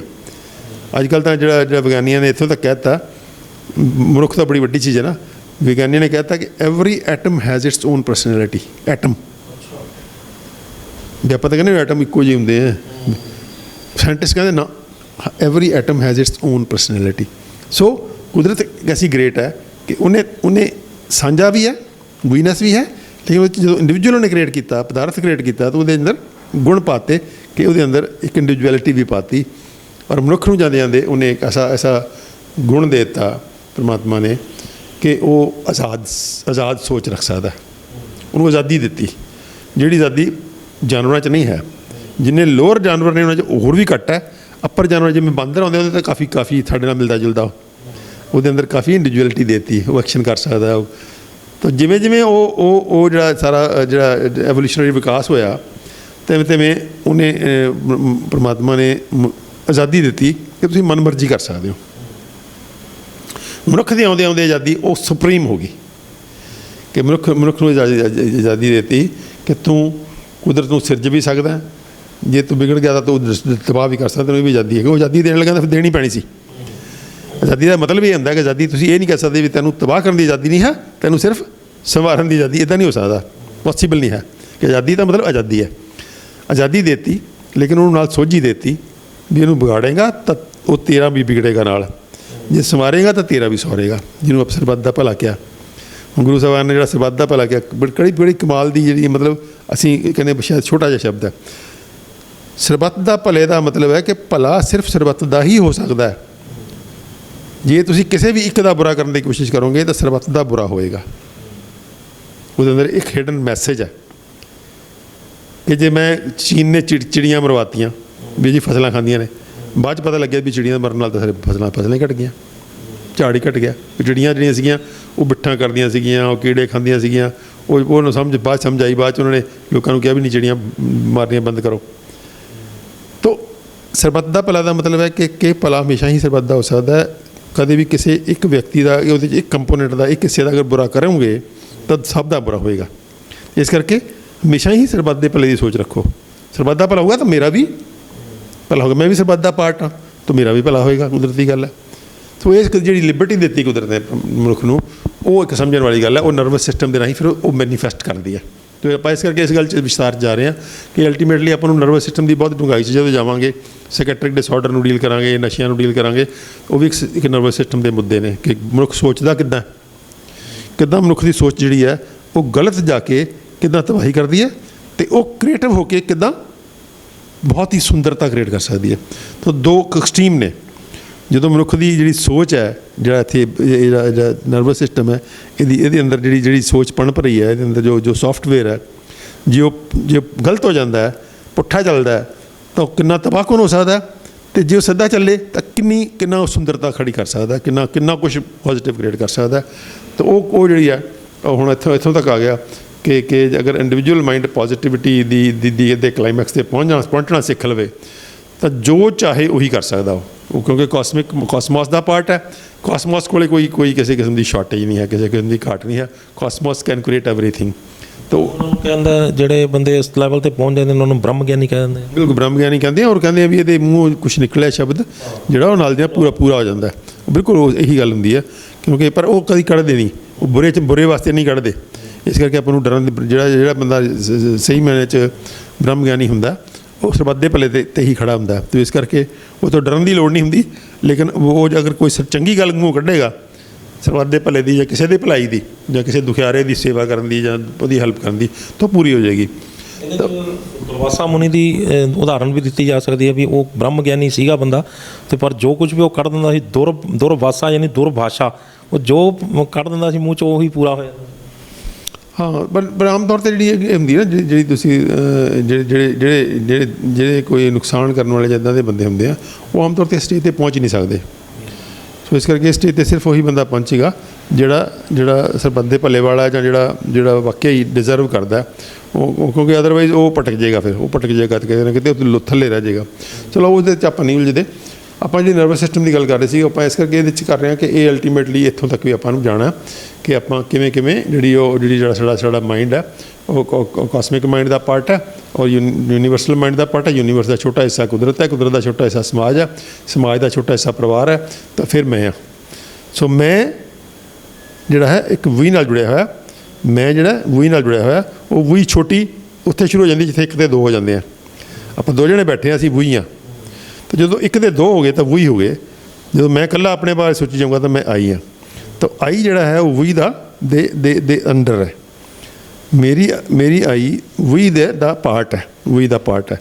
ਜਦੋਂ ਇਹ ਗੱਲ ਅਸੀਂ ਸਮਝ ਜਾਂਦੇ ਹਾਂ ਤਾਂ ਫਿਰ ਸਮਾਜ ਦੀਆਂ ਬਹੁਤ ਸਾਰੀਆਂ ਬੁਰਾਈਆਂ ਜਿਹੜੀਆਂ ਨੇ ਉਹ ਆਪਣੇ ਆਪ ਖਤਮ ਹੋ ਜਾਂਦੀਆਂ ਨੇ। ਮਾਨਸਿਕ ਰੋਗ ਖਤਮ ਹੋ ਜਾਂਦੇ ਨੇ, ਨਸ਼ਿਆਂ ਦੀ ਲੋੜ ਖਤਮ ਹੋ ਜਾਂਦੀ ਹੈ, ਮਾਰਾਮਾਰੀ ਖਤਮ ਹੋ ਜਾਂਦੀ ਹੈ, ਹਿੰਸਾ ਖਤਮ ਹੋ ਜਾਂਦੀ ਹੈ। ਸਾਰਾ ਕਿਤੇ ਨਾ ਕਿਤੇ ਜਿਹੜਾ ਮੈਂ ਦਾ ਜਿਹੜਾ ਕਰੂਡ ਫਾਰਮ ਹੈ, ਜਿਹੜੀ ਅੱਜ ਖਬਰ ਲੱਗੀ ਹੋਈ ਹੈ ਕਿ 18 ਸਾਲ ਦੇ ਬੱਚੇ ਨੇ ਉੱਥੇ ਸਕੂਲ 'ਚ ਗੋਲੀਆਂ ਚਲਾ ਕੇ ਅਮਰੀਕਾ ਦੇ ਅੰਦਰ 19 ਬੱਚੇ ਦੇ 2 ਟੀਚਰ ਮਾਰਤੇ। ਉਹ ਕਿੱਥੋਂ ਪੈਦਾ ਹੋਈ ਕਿ ਉਹਦੇ ਦਿਮਾਗ 'ਚ ਮੈਂ ਹੀ ਕਦਾ ਹੋ ਗਿਆ ਵੀ ਮੈਂ ਜੋ ਕੁਛ ਹੈਗਾ ਉਹੀ ਹੈ, ਬਸ ਮੇਰੇ ਬਾਕੀ ਸਭ ਕੁਛ ਕੂੜਾ ਕਰਕਟ ਹੈ। ਉਹਦਾ ਮੇਰਾ ਵਿਰੋਧੀ ਹੈ, ਮੇਰਾ ਸ਼ਾਇਦ ਦੁਸ਼ਮਣ ਹੈ।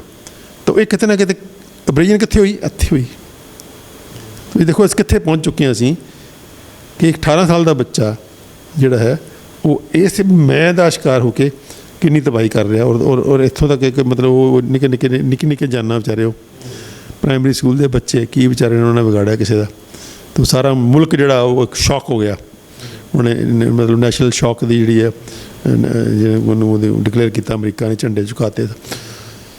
ਤੋ ਇਹ ਨਰਵਸ ਸਿਸਟਮ ਦਾ ਸਾਰਾ ਖੇਲ ਹੈ, ਇਹ ਨਰਵਸ ਸਿਸਟਮ ਦਾ ਖੇਲ ਹੈ। ਤਾਂ ਦੇਖੋ ਆਪਾਂ ਜਿਹੜੀ ਗੱਲ ਨਰਵਸ ਸਿਸਟਮ ਬਹੁਤ ਛੋਟਾ ਸਮਝਦੇ ਹਾਂ, ਨਰਵਸ ਸਿਸਟਮ ਆਪਣੇ ਆਪ 'ਚ ਬਹੁਤ ਹੀ ਵੱਡੀ ਤਬਾਹੀ ਵੀ ਕਰ ਸਕਦਾ ਅਤੇ ਬਹੁਤ ਵੱਡਾ ਸਮਾਜ ਦੇ ਅੰਦਰ ਸੁੰਦਰਤਾ ਔਰ ਸਮਾਜ ਦੇ ਅੰਦਰ ਸਾਰੀ ਹੈਪੀਨੈਸ ਔਰ ਖੁਸ਼ੀ ਵੀ ਖੜੀ ਕਰ ਸਕਦਾ। ਸੋ ਇਹ ਇੱਦਾਂ ਆਪਾਂ ਇਸ ਢੰਗ ਦੇ ਨਾਲ ਜਿਹੜਾ ਨਰਵਸ ਸਿਸਟਮ ਨੂੰ ਸਮਝਣ ਦੀ ਕੋਸ਼ਿਸ਼ ਕਰਾਂਗੇ। ਤਾਂ ਸੈਂਟਰਲ ਨਰਵਸ ਸਿਸਟਮ ਇੱਕ ਪਾਰਟ ਹੈ, ਬ੍ਰੇਨ ਔਰ ਸਪਾਈਨਲ ਕਾਰਡ, ਉਹਦੇ ਨਾਲ ਜਿਹੜਾ ਜੁੜਿਆ ਹੋਇਆ 2 ਕਾਰਡ ਛੋਟੀਆਂ ਨੇ, ਇਹਦਾ ਅਤੇ ਪਿੰਗਲਾ। ਇਹਦਾ ਅਤੇ ਪਿੰਗਲਾ ਕੀ ਨੇ? ਇਹਦੇ 2 ਸਿਸਟਮ ਹੁੰਦੇ ਆ। ਜਦੋਂ ਇੰਟਰਨਲ ਆਰਗਨ ਨੂੰ ਕੰਟਰੋਲ ਕਰਨਾ ਹੈ, ਹੁਣ ਇੰਟਰਨਲ ਆਰਗਨ ਦੇ ਵਿੱਚ 2 ਕਿਸਮ ਦਾ ਸਿਸਟਮ ਹੁੰਦਾ, ਇੱਕ ਨੂੰ ਕਹਿੰਦੇ ਸਿੰਪੈਥੈਟਿਕ ਸਿਸਟਮ, ਇੱਕ ਨੂੰ ਕਹਿੰਦੇ ਪੈਰਾ ਸਿੰਪੈਥੈਟਿਕ ਸਿਸਟਮ। ਸਿੰਪੈਥੈਟਿਕ ਸਿਸਟਮ ਕੁਦਰਤ ਨੇ ਬਣਾਇਆ ਐਮਰਜੈਂਸੀ ਨੂੰ ਡੀਲ ਕਰਨ ਵਾਸਤੇ, ਯਾਨੀ ਕਿ ਜਦੋਂ ਤੁਸੀਂ ਬਹੁਤ ਕੰਮ ਕਰਨਾ ਹੈ ਤਾਂ ਸਿੰਪੈਥੈਟਿਕ ਸਿਸਟਮ ਤੁਹਾਡੇ ਉੱਪਰ ਭਾਰੂ ਹੋਣਾ ਚਾਹੀਦਾ। ਜੇ ਉਹ ਨਹੀਂ ਭਾਰੂ ਹੋਇਆ ਤੁਸੀਂ ਕੰਮ ਨਹੀਂ ਕਰ ਸਕੋਗੇ। ਸਪੋਜ਼ ਮੈਨੂੰ ਭੁੱਖ ਲੱਗ ਰਹੀ ਹੈ, ਪਿਆਸ ਲੱਗ ਰਹੀ ਹੈ, ਜਾਂ ਸੁਸੂ ਆ ਰਿਹਾ ਜਾਂ ਪੱਟੀ ਆ ਰਹੀ ਹੈ, ਅਤੇ ਮੈਨੂੰ ਕੋਈ ਐਮਰਜੈਂਸੀ ਆ ਜਾਏ ਇੱਕਦਮ, ਤਾਂ ਮੇਰਾ ਸਾਰਾ ਕੁਝ ਖਤਮ ਉੱਥੇ ਹੀ ਖਤਮ ਹੋ ਜਾਏਗਾ। ਕੋਈ ਭੁੱਖ ਨਹੀਂ, ਕੋਈ ਪਿਆਸ ਨਹੀਂ, ਕੋਈ ਸੁਸੂ ਨਹੀਂ, ਕੋਈ ਪੱਟੀ ਨਹੀਂ, ਖਤਮ, ਫੀਲਿੰਗ ਹੀ ਖਤਮ ਹੋ ਜਾਏਗੀ। ਕਿਉਂ ਖਤਮ ਹੋ ਗਈ? ਕਿੱਡੀ ਕਮਾਲ ਦੀ ਚੀਜ਼ ਹੈ। ਤੁਸੀਂ ਕਦੇ ਦੇਖਿਆ ਹੋਣਾ ਕਿ ਤੁਹਾਨੂੰ ਬਹੁਤ ਭੁੱਖ ਲੱਗੀ ਹੈ, ਲੇਕਿਨ ਤੁਹਾਨੂੰ ਕੋਈ ਖਬਰ ਮਿਲ ਗਈ ਵੀ ਤੁਹਾਨੂੰ ਤਾਂ ਭੱਜਣਾ ਪੈਣਾ, ਤੁਸੀਂ ਉਦੋਂ ਭੁੱਖ ਭੁੱਲ ਹੀ ਜਾਓਗੇ, ਤੁਸੀਂ ਈਵਨ ਪਿਆਸ ਨੂੰ ਭੁੱਲ ਜਾਓਗੇ। ਭੁੱਖ ਪਿਆਸ ਖਤਮ, ਕੁਦਰਤ ਖਤਮ ਕਰ ਦਿੰਦੀ, ਨਾਲ ਦੀ ਨਾਲ ਖਤਮ ਕਰ ਦਿੰਦੀ ਹੈ। ਕੁਦਰਤ ਦਾ ਇੱਕ ਸਿਸਟਮ ਹੈ। ਕਿਹਦਾ ਖੇਲ ਹੈ? ਨਰਵਸ ਸਿਸਟਮ ਦਾ ਖੇਲ ਹੈ। ਠੀਕ ਹੈ, ਐਸਾ ਸਿਸਟਮ ਕ੍ਰੀਏਟ ਕਰ ਰੱਖਿਆ, ਜੇ ਤੁਹਾਨੂੰ ਕੋਈ ਐਮਰਜੈਂਸੀ ਪੈ ਜਾਵੇ, ਤੁਹਾਨੂੰ ਕਿਤੇ ਦੌੜਨਾ ਪੈ ਜਾਵੇ, ਕਿਤੇ ਲੜਨਾ ਪੈ ਜਾਵੇ, ਕਿਤੇ ਕੁਛ ਐਮਰਜੈਂਸੀ ਕੰਮ ਕਰਨਾ ਪੈ ਜਾਵੇ, ਤਾਂ ਤੁਹਾਡਾ ਸਾਰਾ ਨੋਰਮਲ ਸਿਸਟਮ ਫੰਕਸ਼ਨਿੰਗ ਹੈ, ਬਾਡੀ ਸਟੈਂਡ ਸਟਿਲ ਕਰ ਦਿੰਦੀ ਹੈ। ਫਿਰ ਤੁਹਾਨੂੰ ਕਿੱਥੇ ਭੇਜਦੀ ਸਭ ਕੁਛ, ਉਹ ਸਾਰਾ ਦਾ ਸਾਰਾ ਬਲੱਡ ਉਹ ਇੱਥੇ ਭੇਜ ਦਿੰਦੀ ਹੈ ਕਿ ਤਾਂ ਕਿ ਤੁਸੀਂ ਫਟਾਫਟ ਸੋਚ ਸਕੋ ਉਹਦੇ ਬਾਰੇ, ਸਿਰਫ ਇੱਕੋ ਗੱਲ 'ਤੇ ਫੋਕਸ ਕਰਕੇ ਵੀ ਹੁਣ ਤੁਸੀਂ ਕੀ ਕਰਨਾ। ਤੁਹਾਡੇ ਮਸਲ ਨੂੰ ਦਿੰਦੀ ਹੈ, ਤੁਹਾਡੇ ਹਾਰਟ ਰੇਟ ਵੱਧ ਜਾਂਦਾ ਹੈ, ਸਾਹ ਤੇਜ਼ ਆਉਣ ਲੱਗ ਜਾਂਦਾ ਪਹਿਲਾਂ ਹੀ, ਇਸ ਤੋਂ ਪਹਿਲਾਂ ਕਿ ਤੁਸੀਂ ਤੁਰੋ ਤੁਹਾਡਾ ਹਾਰਟ ਰੇਟ ਪਹਿਲਾਂ ਹੀ ਵੱਧ ਜਾਂਦਾ ਸੋਚ ਕੇ ਵੀ ਹੁਣ ਮੈਨੂੰ ਇਹ ਕਰਨਾ। ਇਹ ਕਾਹਦਾ ਖੇਲ ਹੈ? ਨਰਵਸ ਸਿਸਟਮ ਦਾ ਖੇਲ ਹੈ। ਉਸ ਨਰਵਸ ਸਿਸਟਮ ਕਹਿੰਦੇ ਆ ਸਿੰਪੈਥੈਟਿਕ ਸਿਸਟਮ। ਉਹ ਸਿੰਪੈਥੈਟਿਕ ਸਿਸਟਮ ਦਾ ਜਿਹੜਾ ਕੰਟਰੋਲ ਕਰਦਾ ਬ੍ਰੇਨ ਹੀ ਹੈ। ਉਹ ਵੀ ਬ੍ਰੇਨ ਅਚੇਤ ਮਨ 'ਚ ਕਰਦਾ ਬਹੁਤੀ ਵਾਰੀ ਉਹ ਜਿਹੜਾ ਕਰਦਾ, ਉਹਦੀ ਸਪਾਈਨਲ ਕਾਰਡ ਨੂੰ ਯੂਜ਼ ਨਹੀਂ ਕਰਦਾ। ਸਪਾਈਨਲ ਕਾਰਡ ਦੇ ਨਾਲ 2 ਨਾੜੀਆਂ ਨੇ, ਉਹਦੇ ਰਾਹੀਂ ਕਰਦੇ, ਜਿਹੜਾ ਅਤੇ ਪਿੰਗਲਾ ਰਾਹੀਂ ਸਿੰਪੈਥੈਟਿਕ ਕਾਰਡ 'ਚ ਹੁੰਦੀਆਂ, ਉਹ ਭਾਰੂ ਹੋ ਜਾਂਦੀਆਂ। ਉਹਨੂੰ ਇੱਕ ਵਾਰੀ ਪੈਰਾਲਾਈਜ਼ ਕਰ ਦਿੰਦਾ, ਉਹਨੂੰ ਸਟੈਂਡ ਸਟਿਲ ਕਰਦਾ ਵੀ ਸ਼ਟ ਅਪ। ਅਤੇ ਭਾਵੇਂ ਕੋਈ ਬੰਦੇ ਕੋਲ ਬੋਲੀ ਜਾਂਦਾ ਹੋਵੇ, ਉਹਨੇ ਸ਼ਟ ਅਪ, ਤਾਂ ਉਹਨੂੰ ਕਹਿੰਦਾ ਸ਼ਟ ਅਪ, ਸਭ ਬਾਕੀ ਕੰਮ ਸਭ ਬੰਦ। ਹੁਣ ਸਿਰਫ ਇੱਕੋ ਗੱਲ 'ਤੇ ਸੋਚਣਾ ਕਿ ਇਹ ਐਮਰਜੈਂਸੀ ਹੈ।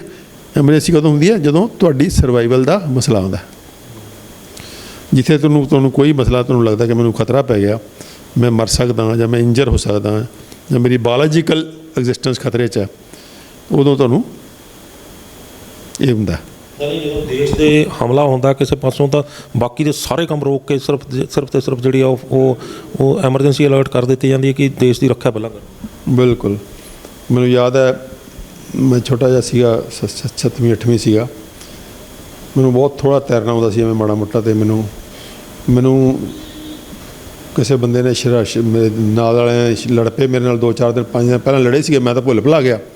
ਉਹਨੇ ਕਿਤੇ ਮਨ 'ਚ ਖੁੰਦਕ ਰੱਖੀ, ਅਤੇ ਉਹਨਾਂ ਨੂੰ ਮੇਰੇ ਬਾਰੇ ਪਤਾ ਸੀ, ਦੋਸਤ ਸੀਗੇ ਮੇਰੇ। ਉਹ ਬਾਅਦ 'ਚ ਲੜਾਈ ਹੋ ਗਈ, ਅਤੇ ਮੈਨੂੰ ਉਹਨਾਂ ਨੇ ਕੀ ਕੀਤਾ ਕਿ ਵੱਡੇ ਸਾਰੇ ਸ਼ਤੀਰ ਲਿਆ, ਅਤੇ ਛੱਪੜ ਉਹਦਾ ਬਰਸਾਤਾਂ ਦੇ ਦਿਨ ਸੀਗੇ, ਛੱਪੜ ਭਰਿਆ ਹੋਇਆ ਸੀ ਬਹੁਤ ਜ਼ਿਆਦਾ, ਸਾਡਾ ਬਹੁਤ ਵੱਡਾ ਛੱਪੜ ਸੀ। ਮੈਨੂੰ ਸ਼ਤੀਰ 'ਤੇ ਚੜ੍ਹਾ ਕੇ ਛੱਪੜ ਦੇ ਸੈਂਟਰ 'ਚ ਲੈ ਗਏ, ਅਤੇ ਸੈਂਟਰ 'ਚ ਜਾ ਕੇ ਮੈਨੂੰ ਝਕਾਨੀ ਦੇ ਕੇ ਆਪ ਸ਼ਤੀਰ ਲੈ ਕੇ ਆ ਗਏ। ਹੁਣ ਮੈਨੂੰ ਤਾਂ ਤੈਰਨਾ ਬਹੁਤ ਘੱਟ ਆਉਂਦਾ ਸੀਗਾ, ਅਤੇ ਮੈਨੂੰ ਕੋਈ ਉਮੀਦ ਨਹੀਂ ਸੀ ਮੈਂ ਨਿਕਲ ਜੂੰਗਾ। ਪਰ ਜਦੋਂ ਸਿਰ 'ਤੇ ਪਈ ਤਾਂ ਪਤਾ ਨਹੀਂ ਮੈਨੂੰ, ਮੈਂ ਆਪ ਬਾਅਦ 'ਚ ਹੈਰਾਨ ਹੋਇਆ, ਅਤੇ ਮੈਂ ਤੈਰਦਾ ਮਤਲਬ ਇੱਥੇ ਪਹੁੰਚ ਗਿਆ ਜਿੱਥੇ ਮੇਰਾ ਸਾਹ ਰੁਕ ਗਿਆ, ਉੱਥੇ ਮੇਰੇ ਪੈਰ ਲੱਗ ਗਏ।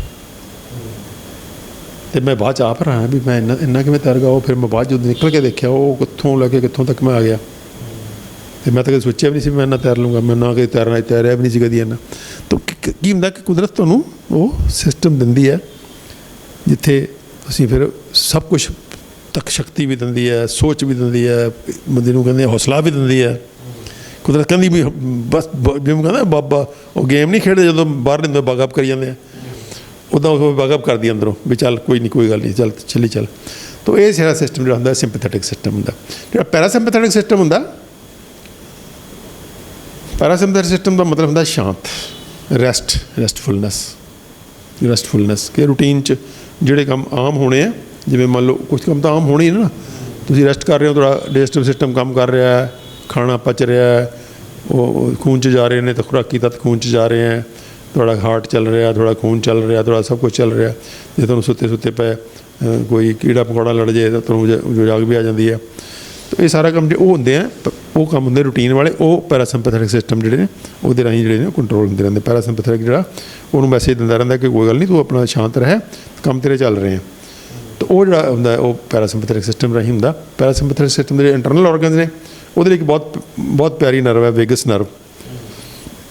ਤਾਂ ਵੇਗਸ ਨਰਵ ਜਿਹੜੀ ਹੁੰਦੀ ਹੈ, ਇਹ ਵੇਗਸ ਨਰਵ ਦਾ ਕੰਮ ਜਿਹੜਾ ਇਹ ਹੁੰਦਾ ਕਿ ਉਹ ਸ਼ਾਂਤੀ ਕ੍ਰੀਏਟ ਕਰਦੀ ਹੈ।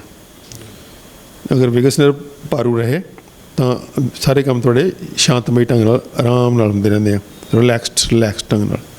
ਤਾਂ ਵੇਗਸ ਨਰਵ ਜਿਹੜੀ ਤੁਹਾਡੀ ਸਾਰੇ ਜਿਹੜੇ ਅੰਤੜੀਆਂ ਨੂੰ, ਹਾਰਟ ਨੂੰ, ਚੈਸਟ ਨੂੰ, ਸਾਰੇ ਜਿੰਨੇ ਤੁਹਾਡੇ ਵਾਈਟਲ ਆਰਗਨ ਨੇ ਸਭ ਨੂੰ ਵੇਗਸ ਨਰਵ ਜਿਹੜੀ ਹੈ ਉਹ ਜਿਹੜੀ ਹੈ ਆਪਣਾ ਉਹ ਬੜੀ ਲੰਬੀ ਚੌੜੀ ਨਰਵ ਹੈ ਉਹ। ਤਾਂ ਉਹ ਬਾਬਾ ਬੋਰਡ ਹੈ ਨਰਵਸ 'ਚੋਂ, ਉਹ ਸਾਰੇ ਅੰਗਾਂ ਨੂੰ ਸੰਭਾਲਦੀ ਹੈ ਉਹ। ਅਤੇ ਉਹਦੇ ਜਿਹੜੀ ਅੰਤੜੀਆਂ ਨੂੰ ਖਾਸ ਕਰਕੇ ਅੰਤੜੀਆਂ ਦੇ ਪਾਚਨ ਪ੍ਰਣਾਲੀ ਦੇ ਅੰਦਰ ਵੇਗਸ ਨਰਵ ਜਿਹੜੀ ਬਹੁਤ ਜਾਂਦੀ, ਕਿਉਂਕਿ ਪਾਚਨ ਪ੍ਰਣਾਲੀ ਜਿਹੜੀ ਹੈ ਉਹ ਡਿਸਟਰਬ ਨਹੀਂ ਹੋਣੀ ਚਾਹੀਦੀ। ਪਾਚਨ ਪ੍ਰਣਾਲੀ ਬੜੀ ਅਤੇ ਸਾਹ ਪ੍ਰਣਾਲੀ, ਇਹ ਦੋ ਪ੍ਰਣਾਲੀਆਂ ਨੇ ਜਿਹਨਾਂ ਨੂੰ, ਜਾਂ ਤੇ ਹਾਰਟ ਤੀਸਰਾ ਹਾਰਟ। ਤਾਂ ਇਹਨਾਂ ਪ੍ਰਣਾਲੀਆਂ ਨੂੰ ਫਿਰ ਉਹ ਕੀ ਕਰਦੀ ਹੈ, ਉਹ ਇਸ ਢੰਗ ਨਾਲ ਚਲਾਉਂਦੀ ਹੈ ਕਿ ਇਹ ਥੱਕਣ ਨਾ। ਕਿਉਂਕਿ ਜੇ ਮੰਨ ਲਓ ਤੁਹਾਡੀ ਪਾਚਨ ਪ੍ਰਣਾਲੀ ਥੱਕ ਜਾਵੇ ਕੀ ਹੋਊਗਾ, ਤੁਹਾਡਾ ਸਾਹ ਪ੍ਰਣਾਲੀ ਥੱਕ ਜਾਵੇ ਕੀ ਹੋਊਗਾ, ਤੁਹਾਡੇ ਹਾਰਟ ਦੇ ਮਸਲ ਥੱਕ ਜਾਣ ਕੀ ਹੋਊਗਾ, ਬਚ ਨਹੀਂ ਸਕਦੇ ਤੁਸੀਂ। ਤਾਂ ਇਹਨਾਂ ਜਿਹੜੇ ਇਹਨੂੰ ਵਾਈਟਲ ਆਰਗਨ ਕਹਿੰਦੇ ਆਪਾਂ, ਵਾਈਟਲ ਆਰਗਨ ਨੂੰ ਸੰਭਾਲਦੀ ਆ ਉਹ, ਇਸ ਢੰਗ ਨਾਲ ਸੰਭਾਲਦੀ ਹੈ ਕਿ ਇਹ ਕਦੇ ਵੀ ਥੱਕਣ ਨਾ। ਜਦੋਂ ਵੀ ਤੁਹਾਨੂੰ ਸਿੰਪੈਥੈਟਿਕ ਸਿਸਟਮ ਦੇ ਅੰਡਰ ਇਨਫਲੂਐਂਸ ਕੋਈ ਐਸਾ ਕੰਮ ਕਰਨਾ ਪੈ ਗਿਆ ਜਿਹੜਾ ਐਮਰਜੈਂਸੀ ਸੀਗਾ, ਤਾਂ ਉਸ ਤੋਂ ਬਾਅਦ ਵੇਗਸ ਨਰਵ ਫਿਰ ਭਾਰੂ ਹੋ ਜਾਂਦੀ ਹੈ। ਬਾਅਦ 'ਚ ਆ ਕੇ ਤੁਸੀਂ ਸੋ ਜਾਂਦੇ ਹੋ, ਆਰਾਮ ਕਰਦੇ ਹੋ, ਬੈਠ ਜਾਂਦੇ ਹੋ, ਫਿਰ ਵੇਗਸ ਨਰਵ ਆਪਣਾ ਕੰਮ ਕਰਦੀ ਹੈ ਕਿ ਜਿਹੜਾ ਡੈਮੇਜ ਹੋਇਆ ਸੀਗਾ ਸਿੰਪੈਥੈਟਿਕ ਸਿਸਟਮ ਦੇ, ਜੋ ਸਾਰਾ ਕੂੜਾ ਕਰਕਟ ਇਕੱਠਾ ਹੋਇਆ, ਕਚਰਾ ਇਕੱਠਾ ਹੋਇਆ, ਵੇਸਟ ਇਕੱਠੇ ਹੋਏ, ਫਿਰ ਉਹ ਸਾਰਾ ਉਹਨੂੰ ਕੱਢ ਕੇ ਫਿਰ ਉਹਨੂੰ ਆਪਣੇ ਨਾਰਮਲ ਪੱਧਰ 'ਤੇ ਲਿਆਉਂਦੀ ਹੈ, ਅਤੇ ਫਿਰ ਸਾਰਾ ਕੰਮ ਉੱਦਾਂ ਹੀ ਚੱਲਦਾ ਰਹਿੰਦਾ। ਤਾਂ ਉਹ ਵੇਗਸ ਨਰਵ ਦਾ ਕੰਮ ਹੁੰਦਾ। ਤਾਂ ਵੇਗਸ ਨਰਵ ਦੀ ਆਮ ਤੌਰ 'ਤੇ ਅਸੀਂ ਕੁਝ ਤਰੀਕੇ ਐਸੇ ਵੀ ਅਡੋਪਟ ਕਰਦੇ ਹਾਂ ਜਿਹਦੇ ਨਾਲ ਕਿ ਵੇਗਸ ਨਰਵ ਦੀ ਸਟੀਮੂਲੇਸ਼ਨ ਕਰਦੇ ਹਾਂ। ਉਹ ਕਿਉਂ ਕਰਨੀ ਪੈਂਦੀ ਹੈ? ਕਿਉਂਕਿ ਕਈ ਵਾਰੀ ਤੁਹਾਡਾ ਜਿਹੜਾ ਸਿਸਟਮ ਹੈ ਉਹ ਜਦੋਂ ਐਮਰਜੈਂਸੀ ਵਾਲਾ ਕੰਮ ਕੋਈ ਹੁੰਦਾ ਨਾ, ਤਾਂ ਉਹ ਡਿਸਟਰਬ ਹੋਇਆ ਹੁੰਦਾ, ਤਾਂ ਉਹ ਵਾਪਸ ਨਹੀਂ ਆਉਂਦਾ। ਫਿਰ ਅਸੀਂ ਵੇਗਸ ਨਰਵ ਦੀ ਸਟੀਮੂਲੇਸ਼ਨ ਕਰਕੇ ਉਹਨੂੰ ਵਾਪਸ ਲੈ ਆਉਂਦੇ। ਜਿਸ ਤਰ੍ਹਾਂ ਤੁਸੀਂ ਧਰਨ ਦੀ ਗੱਲ ਕਰ ਰਹੇ ਸੀ ਮੇਰਾ, ਹੁਣ ਧਰਨ ਜਿਹੜੀ ਆ, ਧਰਨ ਕੀ ਹੈ ਕਿ ਤੁਹਾਡਾ ਜਿਹੜਾ ਅੰਤੜੀਆਂ ਦਾ ਨਰਵਸ ਸਿਸਟਮ ਸੀਗਾ, ਪੈਰਾਸਿੰਪੈਥੈਟਿਕ ਨਰਵਸ ਸਿਸਟਮ ਸੀਗਾ, ਉਹ ਕਿਤੇ ਨਾ ਕਿਤੇ ਥੋੜ੍ਹਾ ਜਿਹਾ ਇੰਬੈਲੈਂਸ ਹੋ ਗਿਆ। ਅਤੇ ਤੁਹਾਡੀਆਂ ਅੰਤੜੀਆਂ ਨੇ ਇੱਧਰ ਉੱਧਰ, ਕਿਉਂਕਿ ਅੰਤੜੀਆਂ ਇਸ ਢੰਗ ਨਾਲ ਪੈਕ ਕੀਤੀਆਂ ਹੋਈਆਂ ਨੇ ਕਿ ਬੜੇ ਕਮਾਲ ਦੇ ਢੰਗ ਨਾਲ ਪੈਕ ਕੀਤੀਆਂ ਹੋਈਆਂ ਨੇ। ਜੇ ਥੋੜ੍ਹੀਆਂ ਅੰਤੜੀਆਂ ਮਾੜੀਆਂ ਮੋਟੀਆਂ ਇੱਧਰ ਉੱਧਰ ਹਿੱਲ ਗਈਆਂ ਤਾਂ ਉਹ ਕੋਈ ਨਾ ਕੋਈ ਡਿਸਕੰਫਰਟ ਜਿਹਾ ਕ੍ਰੀਏਟ ਕਰੀ ਜਾਣਗੀਆਂ ਤੁਹਾਡੇ ਅੰਦਰ। ਉਹ ਹਿੱਲੀਆਂ ਕਦੋਂ? ਜਦੋਂ ਤੁਹਾਨੂੰ ਭੱਜਣਾ ਪੈ ਗਿਆ, ਦੌੜਨਾ ਪੈ ਗਿਆ, ਜਾਂ ਭਾਰੀ ਚੀਜ਼ ਚੱਕ ਲਈ, ਜਾਂ ਖਾਣਾ ਪੀਣਾ ਗਲਤ ਮਲਤ ਹੋ ਗਿਆ, ਤਾਂ ਉਹ ਜਿਹੜੇ ਅੰਤੜੀਆਂ ਨੇ ਉਹਦੇ 'ਚ ਥੋੜ੍ਹੀ ਬਹੁਤੀ ਟਵਿਸਟ ਆ ਜਾਏਗੀ, ਥੋੜ੍ਹੀ ਬਹੁਤੀ ਆਪਣੀ ਥਾਂ ਤੋਂ ਇੱਧਰ ਉੱਧਰ ਹੋ ਗਈਆਂ। ਫਿਰ ਤੁਸੀਂ ਕੀ ਕਰਦੇ ਹੋ? ਤੁਸੀਂ ਉਹ ਸਾਡੇ ਪੁਰਖਿਆਂ ਨੇ ਕਿਹੋ ਜਿਹੇ ਤਰੀਕੇ ਕੱਢੇ ਹੋਏ ਸੀਗੇ ਵੀ ਮੈਂ ਤੇਰੀ ਧਰਨ ਕੱਢ ਦੇਣਾ। ਧਰਨ 'ਚ ਕੀ ਕੱਢਦੇ ਸੀ? ਜਾਂ ਮਲ ਦਿੰਦੇ ਸੀ ਪੇਟ ਨੂੰ ਪੋਲਾ। ਜਾਂ ਅੱਜ ਕੱਲ੍ਹ ਕੋਈ ਲੋਕ ਕਰਦੇ ਆ ਧੁੰਨੀ 'ਚ ਤੇਲ ਪਾਓ, ਉਹਨੂੰ ਧੁੰਨੀ ਦੇ ਆਲੇ ਦੁਆਲੇ ਉਹਨੂੰ ਮਸਾਜ ਕਰ ਲਓ।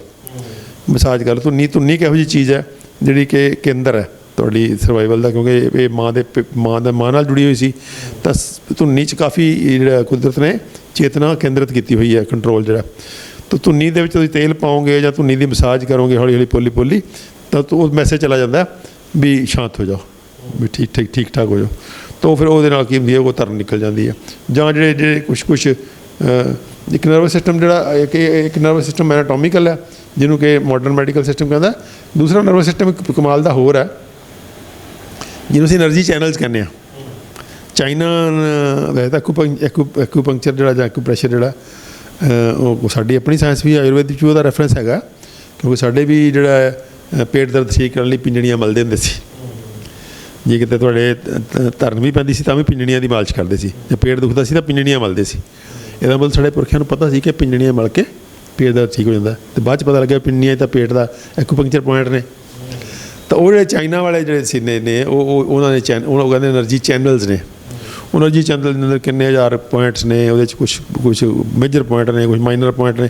ਉਹਨਾਂ ਨੂੰ ਮਲੋ ਤਾਂ ਉਹ ਵੀ ਅੱਗੇ ਠੀਕ ਕਰ ਲੈ। ਜਿਵੇਂ ਧਰਨ ਦਾ ਪੁਆਇੰਟ ਜਿਹੜਾ ਇੱਥੇ ਉਂਗਲਾਂ 'ਤੇ ਇੱਥੇ ਪੁਆਇੰਟ ਜਿਹੜਾ ਟ੍ਰਾਇੰਗਲ ਦੇ ਵਿਚਾਲੇ, ਇਹ ਧਰਨ ਦਾ ਪੁਆਇੰਟ ਹੈ। ਧਰਨ ਇਹਨੂੰ ਮੈਨੂੰ ਮਲ ਦਿਓ ਧਰਨ ਠੀਕ ਹੋ ਜਾਂਦੀ ਹੈ, ਕਿਉਂਕਿ ਇਹ ਵੀ ਕਾਹਦਾ ਉਹ ਐਨਰਜੀ ਇਹ ਲਾਰਜ ਇੰਟੈਸਟਾਈਨ ਦਾ ਇੱਕ ਪੁਆਇੰਟ ਹੈ, Li3 ਕਹਿੰਦੇ ਇਹਨੂੰ। ਤਾਂ ਉਹ ਕਿਤੇ ਨਾ ਕਿਤੇ ਇੱਦਾਂ ਦਾ ਜਿਹੜਾ ਉਹ ਵੀ ਇੱਕ ਸਾਇੰਸ ਹੈਗੀ ਆ ਕਿ ਐਨਰਜੀ ਚੈਨਲ ਜਿਹੜੀਆਂ ਨੇ ਜ਼ਰੂਰੀ ਨਹੀਂ ਨਰਵਸ 'ਤੇ ਹੀ ਮੂਵ ਕਰਦੀਆਂ ਨੇ, ਉਹ ਬਾਕੀ ਸਰੀਰ ਦੇ ਰਾਹੀਂ ਵੀ ਐਨਰਜੀ ਮੂਵ ਕਰ ਸਕਦੀ ਹੈ, ਕਿਉਂਕਿ ਬਾਕੀ ਸਰੀਰ ਵੀ ਤਾਂ ਲਿਵਿੰਗ ਹੈ ਨਾ। ਇੱਕ ਤਾਂ ਹੋ ਗਿਆ ਜਿਸ ਤਰ੍ਹਾਂ ਮਤਲਬ ਪਾਣੀ ਹੈ ਗਿਵਨ ਥਾਂ 'ਤੇ ਮੂਵ ਕਰ ਰਿਹਾ, ਇੱਕ ਪਾਣੀ ਥੋੜ੍ਹਾ ਬਹੁਤਾ ਸਾਈਡ ਨੂੰ ਵੀ ਚਲਾ ਜਾਂਦਾ, ਤਾਂ ਜਿਹੜਾ ਬਾਕੀ ਸਰੀਰ ਵੀ ਲਿਵਿੰਗ ਹੈ ਊਰਜਾ ਉੱਧਰ ਵੀ ਚਲੀ ਜਾਂਦੀ ਕਈ ਵਾਰੀ। ਤਾਂ ਉਹਦੇ ਉਹ ਜਿਹੜਾ ਐਕੂਪ੍ਰੈਸ਼ਰ ਦਾ ਜਾਂ ਐਕੂਪੰਕਚਰ ਦੀ ਸਾਇੰਸ ਹੈ ਜਿਹੜੀ ਕਹਿੰਦੀ ਕਿ ਐਨਰਜੀ ਚੈਨਲਸ ਨੇ ਬਾਡੀ ਦੀਆਂ, ਉਹ ਐਨਰਜੀ ਚੈਨਲ ਬਾਡੀ ਦੇ ਹਿਸਾਬ ਨਾਲ ਸਪਲੀਨ ਦੀ ਐਨਰਜੀ ਚੈਨਲ ਅਲੱਗ ਹੈ, ਕਿਡਨੀ ਦੀ ਅਲੱਗ ਹੈ, ਯੂਰਿਨਰੀ ਬਲੈਡਰ ਦੀ ਅਲੱਗ ਹੈ, ਹਾਰਟ ਦੀ ਅਲੱਗ ਹੈ, ਲੰਗਸ ਦੀ ਅਲੱਗ ਹੈ, ਇਹਦਾ ਅਲੱਗ-ਅਲੱਗ ਚੈਨਲਸ ਨੇ ਉਹਦੀਆਂ। ਉਹ ਜਿਹੜੀ ਚਾਈਨਾ ਦੀ ਐਕੂਪੰਕਚਰ ਦੀ ਸਾਇੰਸ ਹੈ, ਵੱਡੇ ਬੁੱਕਸ ਨੇ ਉਹਦੀਆਂ। ਤਾਂ ਉਹ ਵੀ ਇੱਕ ਸਾਇੰਸ ਹੈ ਜਿਹਨੂੰ ਅਸੀਂ ਨਰਵਸ ਸਿਸਟਮ ਨੂੰ ਠੀਕ ਕਰਨ ਲਈ ਉਹਨੂੰ ਵੀ ਯੂਜ਼ ਕਰਦੇ, ਉਹਦੀ ਵੀ ਆਪਾਂ ਗੱਲ ਕਰਾਂਗੇ ਇੱਕ ਐਪੀਸੋਡ 'ਚ ਕਿ ਕਿਵੇਂ ਕਿਹੜੇ ਐਕੂਪ੍ਰੈਸ਼ਰ ਪੁਆਇੰਟ ਨੇ ਜਿਹਨਾਂ ਨੂੰ ਅਸੀਂ ਯੂਜ਼ ਕਰ ਸਕਦੇ ਹਾਂ। ਉਹ ਐਕੂਪ੍ਰੈਸ਼ਰ ਸਾਇੰਸ ਕਹਿੰਦੀ ਹੈ ਕਿ ਹੱਥਾਂ ਦੇ ਉੱਪਰ, ਪੈਰਾਂ ਦੀ ਤਲੀਆਂ 'ਚ, ਸਿਰ 'ਚ ਅਤੇ ਕੰਨਾਂ 'ਚ, ਇਹ 4 ਥਾਵਾਂ ਨੇ ਜਿੱਥੇ ਪੂਰੀ ਦੀ ਪੂਰੀ ਬਾਡੀ ਰਿਪਰੈਜ਼ੈਂਟਡ ਹੈ ਊਰਜਾ ਦੇ ਮਾਮਲੇ 'ਚ। ਸੋ ਜੇ ਤੁਸੀਂ ਹੱਥਾਂ ਦੀ ਮਸਾਜ ਕਰਦੇ ਹੋ, ਤੁਸੀਂ ਦੇਖੋ ਤਾੜੀਆਂ ਮਾਰਨ ਦਾ ਕਿਉਂ ਰਿਵਾਜ ਹੈ, ਆਪਾਂ ਤਾੜੀਆਂ ਮਾਰਦੇ ਹਾਂ, ਜੇ ਤਾੜੀਆਂ ਮਾਰਦੇ ਹਾਂ ਤਾਂ ਹੱਥ ਸਟਿਮੂਲੇਟ ਹੁੰਦੇ ਆ।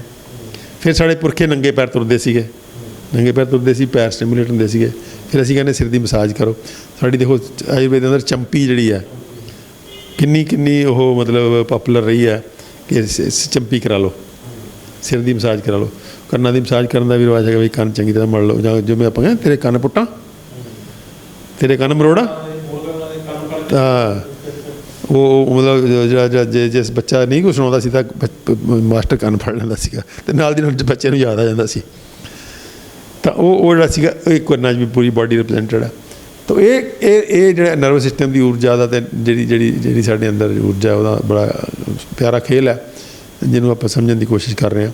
ਤਾਂ ਇਹ ਸਾਰੇ ਦਾ ਸਾਰਾ ਜਿਹੜੀ ਅਸੀਂ ਮਸਾਜ ਕਰਨੇ ਹਾਂ ਹੈਲਦੀ ਹੋਣ ਲਈ, ਅਸੀਂ ਕਹਿੰਦੇ ਹਾਂ ਹੱਥਾਂ ਦੀ ਮਸਾਜ ਵੀ ਚਾਹੀਦੀ ਹੈ। ਹੱਥਾਂ ਦੀ ਮਸਾਜ ਕਿੱਦਾਂ ਕਰਨੀ ਹੈ, ਤਾੜੀਆਂ ਮਾਰ ਲਓ ਜਾਂ ਵੈਸੇ ਮਲ ਲਓ ਜਾਂ ਕੋਈ ਇੱਦਾਂ ਦਾ ਕਰ ਲਓ। ਜਾਂ ਦੇਖੋ ਤੁਸੀਂ ਆਪਾਂ ਸੁਸਤੀ ਆ ਰਹੀ ਹੋਵੇ ਨਾ, ਤੁਸੀਂ ਕਦੀ ਐਂ ਕਰ ਲਓ, ਚੰਗੀ ਤਰ੍ਹਾਂ ਹੱਥ ਮਾਰ ਲਓ, ਥੋੜ੍ਹੀ ਸੁਸਤੀ ਉਤਰ ਜਾਏਗੀ। ਤੁਸੀਂ ਕਦੇ ਅਜਮਾ ਲਿਓ, ਤੁਹਾਨੂੰ ਮੰਨ ਲਓ ਸੁਸਤੀ ਆ ਰਹੀ ਹੈ, ਥਕਾਵਟ ਹੋ ਰਹੀ ਹੈ, ਤੁਸੀਂ ਚਾਹ ਪੀ ਜਾਂਦੇ ਹੋ, ਕਦੀ ਕੋਈ ਬੀੜੀਆਂ ਪੀਣ ਵਾਲਾ ਬੀੜੀਆਂ ਪੀ ਜਾਂਦਾ, ਕੋਈ ਕੁਛ ਕਰੀ ਜਾਂਦਾ, ਤੁਸੀਂ ਜਾਓ ਆਪਣੇ ਪ੍ਰਾਈਵੇਟ ਕਮਰੇ 'ਚ ਜਾਓ, ਜਾ ਕੇ ਸਿਰ ਦੀ ਮਸਾਜ ਕਰ ਰਹੇ ਹੋ ਜਾਂ ਕੰਨਾਂ ਦੀ ਮਸਾਜ ਕਰ ਰਹੇ ਹੋ, ਹੱਥਾਂ ਦੀ ਕਰ ਰਹੇ ਹੋ, ਤੁਸੀਂ ਇੱਕਦਮ ਫਰੈਸ਼ ਹੋ ਜਾਓਗੇ। ਇੱਕਦਮ ਤੁਸੀਂ ਮਾੜਾ ਜਿਹਾ ਆਪਣੇ ਤੁਹਾਡੇ ਕੋਲ ਪ੍ਰਾਈਵੇਟ ਕੋਈ ਹੈਗਾ ਕਮਰਾ ਤੇ ਜਾਓ, ਮੂੰਹ 'ਤੇ ਛਿੱਟੇ ਮਾਰ ਲੈਂਦੇ ਆਪਾਂ, ਮੂੰਹ 'ਤੇ ਛਿੱਟੇ ਨਹੀਂ ਮਾਰ ਲੈਂਦੇ, ਵੀ ਜਾਂ ਮੂੰਹ 'ਤੇ ਛਿੱਟੇ ਮਾਰ ਗਿਆ, ਮੂੰਹ 'ਤੇ ਛਿੱਟੇ ਮਾਰਨ ਨਾਲ ਵੀ ਫਰੈਸ਼ ਹੋ ਜਾਂਦਾ ਬੰਦਾ। ਵੀ ਤੁਸੀਂ ਇੱਕ ਵਾਰੀ ਮੂੰਹ 'ਤੇ ਛਿੱਟੇ ਮਾਰ ਲਓ। ਅੱਛਾ, ਛਿੱਟੇ ਮਾਰਨ ਦਾ ਹੀ ਮੰਨ ਲਓ ਤੁਹਾਡੇ ਕੋਲ ਹੈ ਨਹੀਂ ਮਾਹੌਲ, ਸਿੰਪਲੀ ਹੱਥ ਗਿੱਲੇ ਕਰੋ, ਮੂੰਹ 'ਤੇ ਫੇਰ ਲਓ, ਉਹਦੇ ਨਾਲ ਤੁਸੀਂ ਇੱਕਦਮ ਅਲਰਟ ਹੋ ਜਾਓਗੇ। ਸੋ ਇਹ ਜਿਹੜੀਆਂ ਚੀਜ਼ਾਂ ਨੇ ਬੜੀਆਂ ਨਿੱਕੀਆਂ ਚੀਜ਼ਾਂ ਅਸੀਂ ਮਰੀਜ਼ਾਂ ਨੂੰ ਸਿਖਾਉਂਦੇ ਹਾਂ ਵੀ ਸਾਡੇ ਕਿਵੇਂ ਠੀਕ ਕਰਨੀ ਹੈ, ਬਾਡੀ ਐਕਸ ਕਿੱਦਾਂ ਠੀਕ ਕਰਨੀ ਹੈ, ਪੇਨ ਮੈਨੇਜਮੈਂਟ ਕਿੱਦਾਂ ਕਰਨੀ ਹੈ। ਪੇਨ ਮੈਨੇਜਮੈਂਟ ਕਰਨ ਦੇ ਬਹੁਤ ਵਧੀਆ ਤਰੀਕੇ ਨੇ। ਤੁਸੀਂ ਜਿਹੜੀ ਮੈਂ ਗੱਲ ਕਰ ਰਿਹਾ, ਮੰਨ ਲਓ ਤੁਹਾਡਾ ਕੋਈ ਤਾਂ ਦੁੱਖ ਰਿਹਾ ਕੁਛ, ਤੁਸੀਂ ਹੱਥਾਂ ਦੀ ਮਸਾਜ ਕਰੋ, ਕੰਨਾਂ ਦੀ ਕਰੋ, ਸਿਰ ਦੀ ਮਸਾਜ ਕਰ ਲਓ, ਕਿਤੇ ਵੀ ਦਰਦ ਹੋਵੇ ਤੁਹਾਡੇ ਇੱਕ ਵਾਰੀ ਠੀਕ ਹੋ ਜਾਊਗਾ, ਤੁਹਾਨੂੰ ਕੋਈ ਗੋਲੀ ਗਾਲੀ ਖਾਣ ਦੀ ਲੋੜ ਨਹੀਂ ਹੈ। ਸੋ ਇਹ ਸਾਇੰਸ ਜਿਹੜੀ ਹੈ ਬੜੀ ਨਰਵਸ ਸਿਸਟਮ ਦੀ ਪਿਆਰੀ ਸਾਇੰਸ ਹੈ, ਅਤੇ ਇਹਦੀਆਂ ਆਪਾਂ ਗੱਲਾਂ ਕਰਦੇ ਰਹਾਂਗੇ ਹੌਲੀ ਹੌਲੀ।